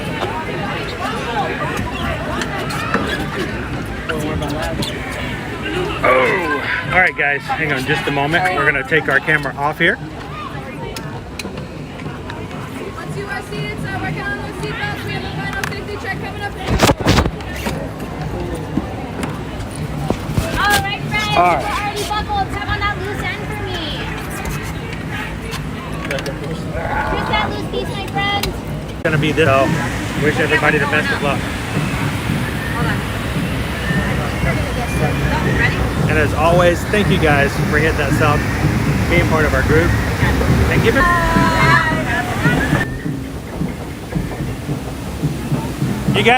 You haven't seen that giant spigot of water that's right there at the end of the ramp? All right. Luckily, we're on this side of the boat.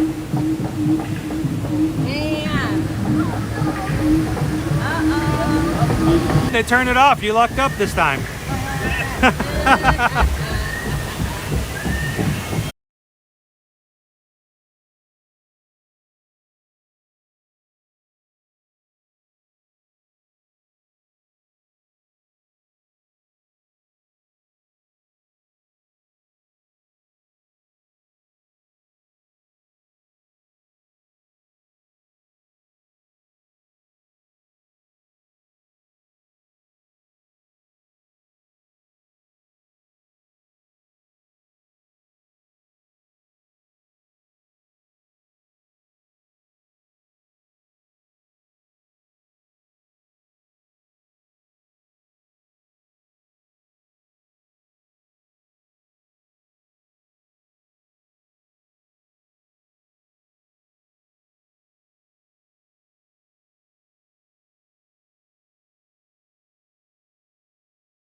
Turn the sound on. Can you guys hear?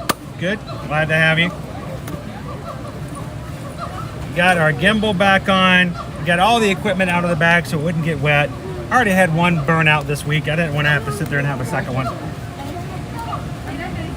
And I was even smart enough. I won't get to say that on the streams very often. I was smart enough to bring myself something to drink. So I'm going to hydrate a little bit. You guys, if anybody on here ever takes sound bites, you might want to grab that one. When Chris says, hey, I was smart enough to do something.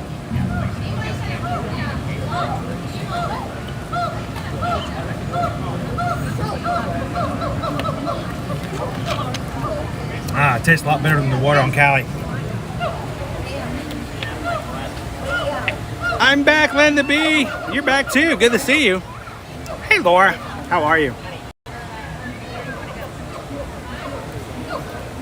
That infamous mute button.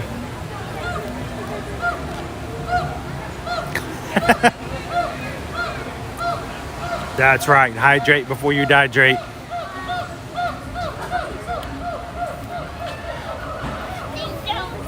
Well, again, I wanted to reiterate, repeat, say again, and even emphasize how appreciative I am of the fact that you guys have hit that like button and sub buttons for us today, and that we have hit 6,000 subscribers for the first time on our channel of Ear to Ear Magic here on YouTube. Numbers are great, but numbers don't mean anything if you don't have the relationships, the community, and the people in the chat to back it up. Because honestly, I could care less if I had 12,000, 24,000, or 40,000 subscribers. But if I didn't have a community to back it up and be a part of, it just really wouldn't mean anything. There'd be no point to it. So glad that the numbers are there, but I'm a lot more proud of the fact that we've got the people here to back it up. So, and it seems to have gotten a little crowded. The crowd's gotten a little bigger since we've been on Cali. We're not even park hopping yet. So on the way out after the stream today, I'm going to stop over to Public Relations. I'm going to get a lovely celebration button, and I'm going to celebrate every single one of you guys for 6,000 subscribers. Thank you for making it possible, because we cannot do what we do without you guys. We could, but it would just be a weird guy by himself walking around talking to his camera, and nobody wants to see that.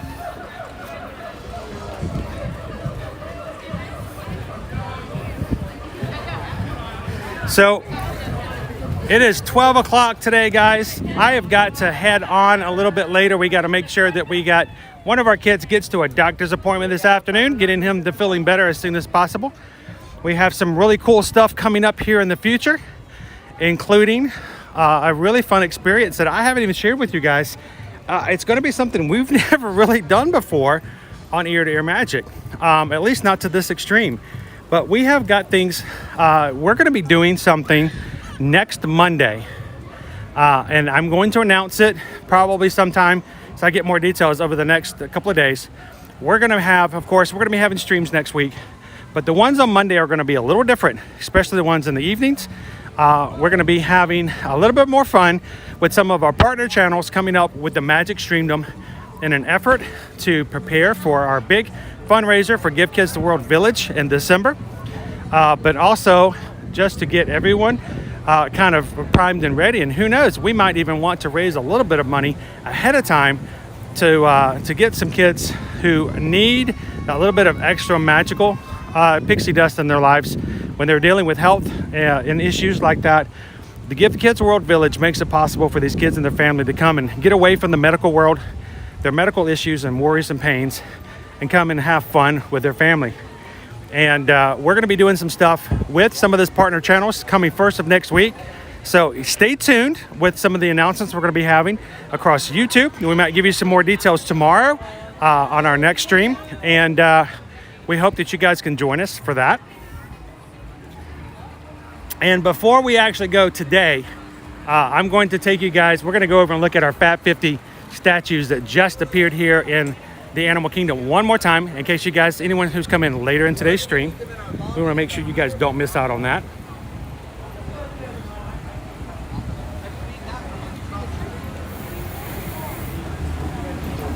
Ashton is back. Welcome back in, Ashton.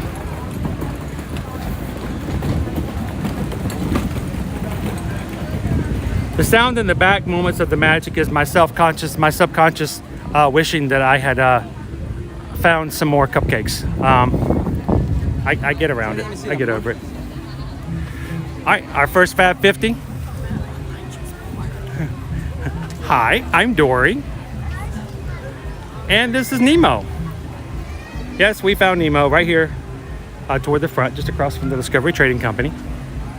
And let's see if we can find another statue. I think there's another one around here. Hang on, there's, oh look, here's one. Hi, I'm Dory. And we found Nemo, so. Now, the thing I like about this is their base is actually sea anemones. And a lot more detail as far as the base and pedestal is concerned.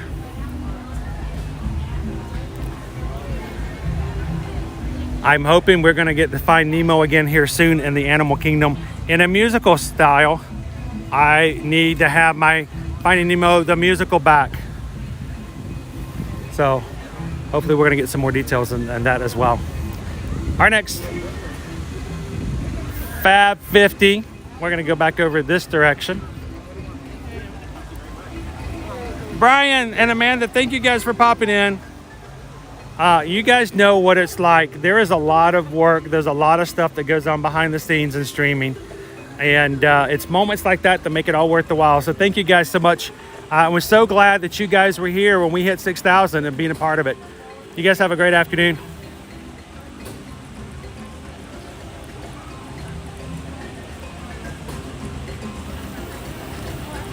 Oh, Samantha left. Oh, that's right. You had Samantha had a dining last night at Nine Dragons over at Epcot. Thank you, Samantha. Appreciate that. We've got Bambi, and Bambi's got a bird on his tail. Bird. No, Bambi, that's a butterfly. Bird.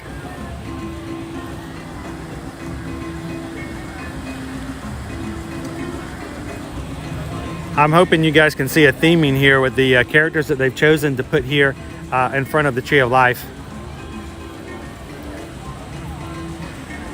The great story about Bambi as an animated feature is that Disney made it as his goal that they didn't just animate to animate. They actually studied wildlife to make it as realistic as possible while still putting it into an animated style.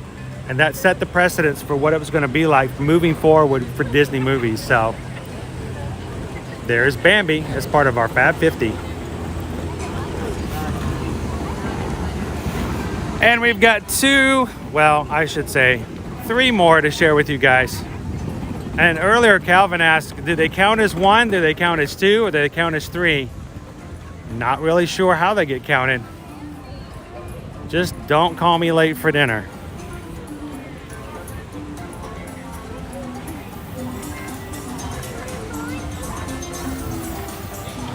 Look, it's Simba. Simba. Remember, it's Simba, Pumbaa, and Timon.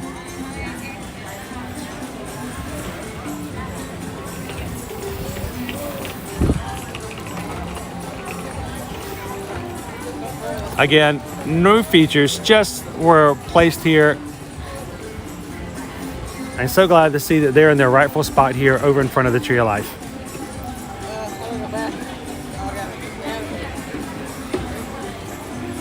Hoop 2077, have an awesome afternoon. Thank you for popping in and hanging out with us today. Hope to see you on a future live stream.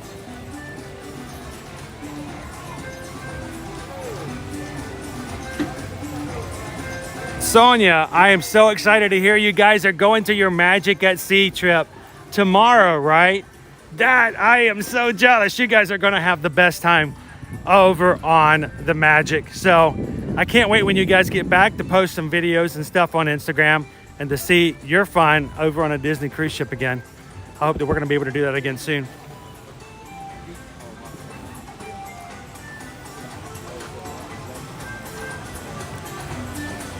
Thank you, Chris, for the congratulations. But you know what? Congratulations and happy 6K to you as well. That 6K is not my number. It's our number. You guys are the 6,000. And I'm glad that you guys made it happen. Jeffrey, good afternoon.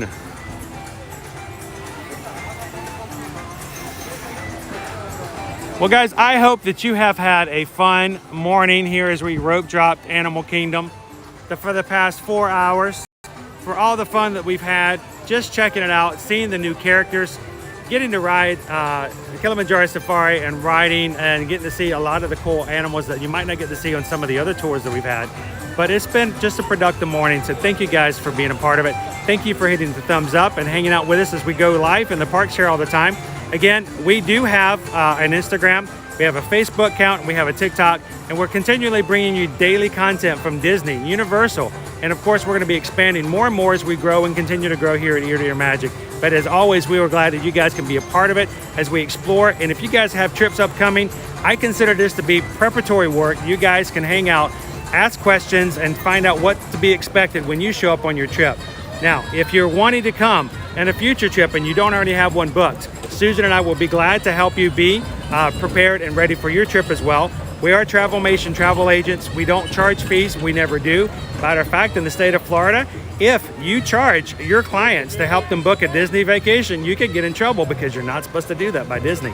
They could get in major trouble. We're supposed to do that for free. Disney pays us to help you when you travel. So don't do it by yourself. Let us help you. We live here. We share this all the time. We can answer all your questions. So let us help you book your next trip for no fees whatsoever. And just know that when you have a travel agent who's here all the time, I can tell you where the cupcakes are and I can tell you how good they are. So let us know if we can help you book your next vacation. Reach out, Chris Edwards at travelmation.net. And or always just come in and ask questions and prepare for your next vacation as well. You guys have a great afternoon. We're going to be live streaming again tomorrow on Friday. Make sure you hit those notifications and the bell over on YouTube so that you'll know when we're going to be and how we're going to be streaming tomorrow. But it has been a pleasure, and I can't wait to see you guys in the parks. You guys have a great afternoon. We'll see you tomorrow.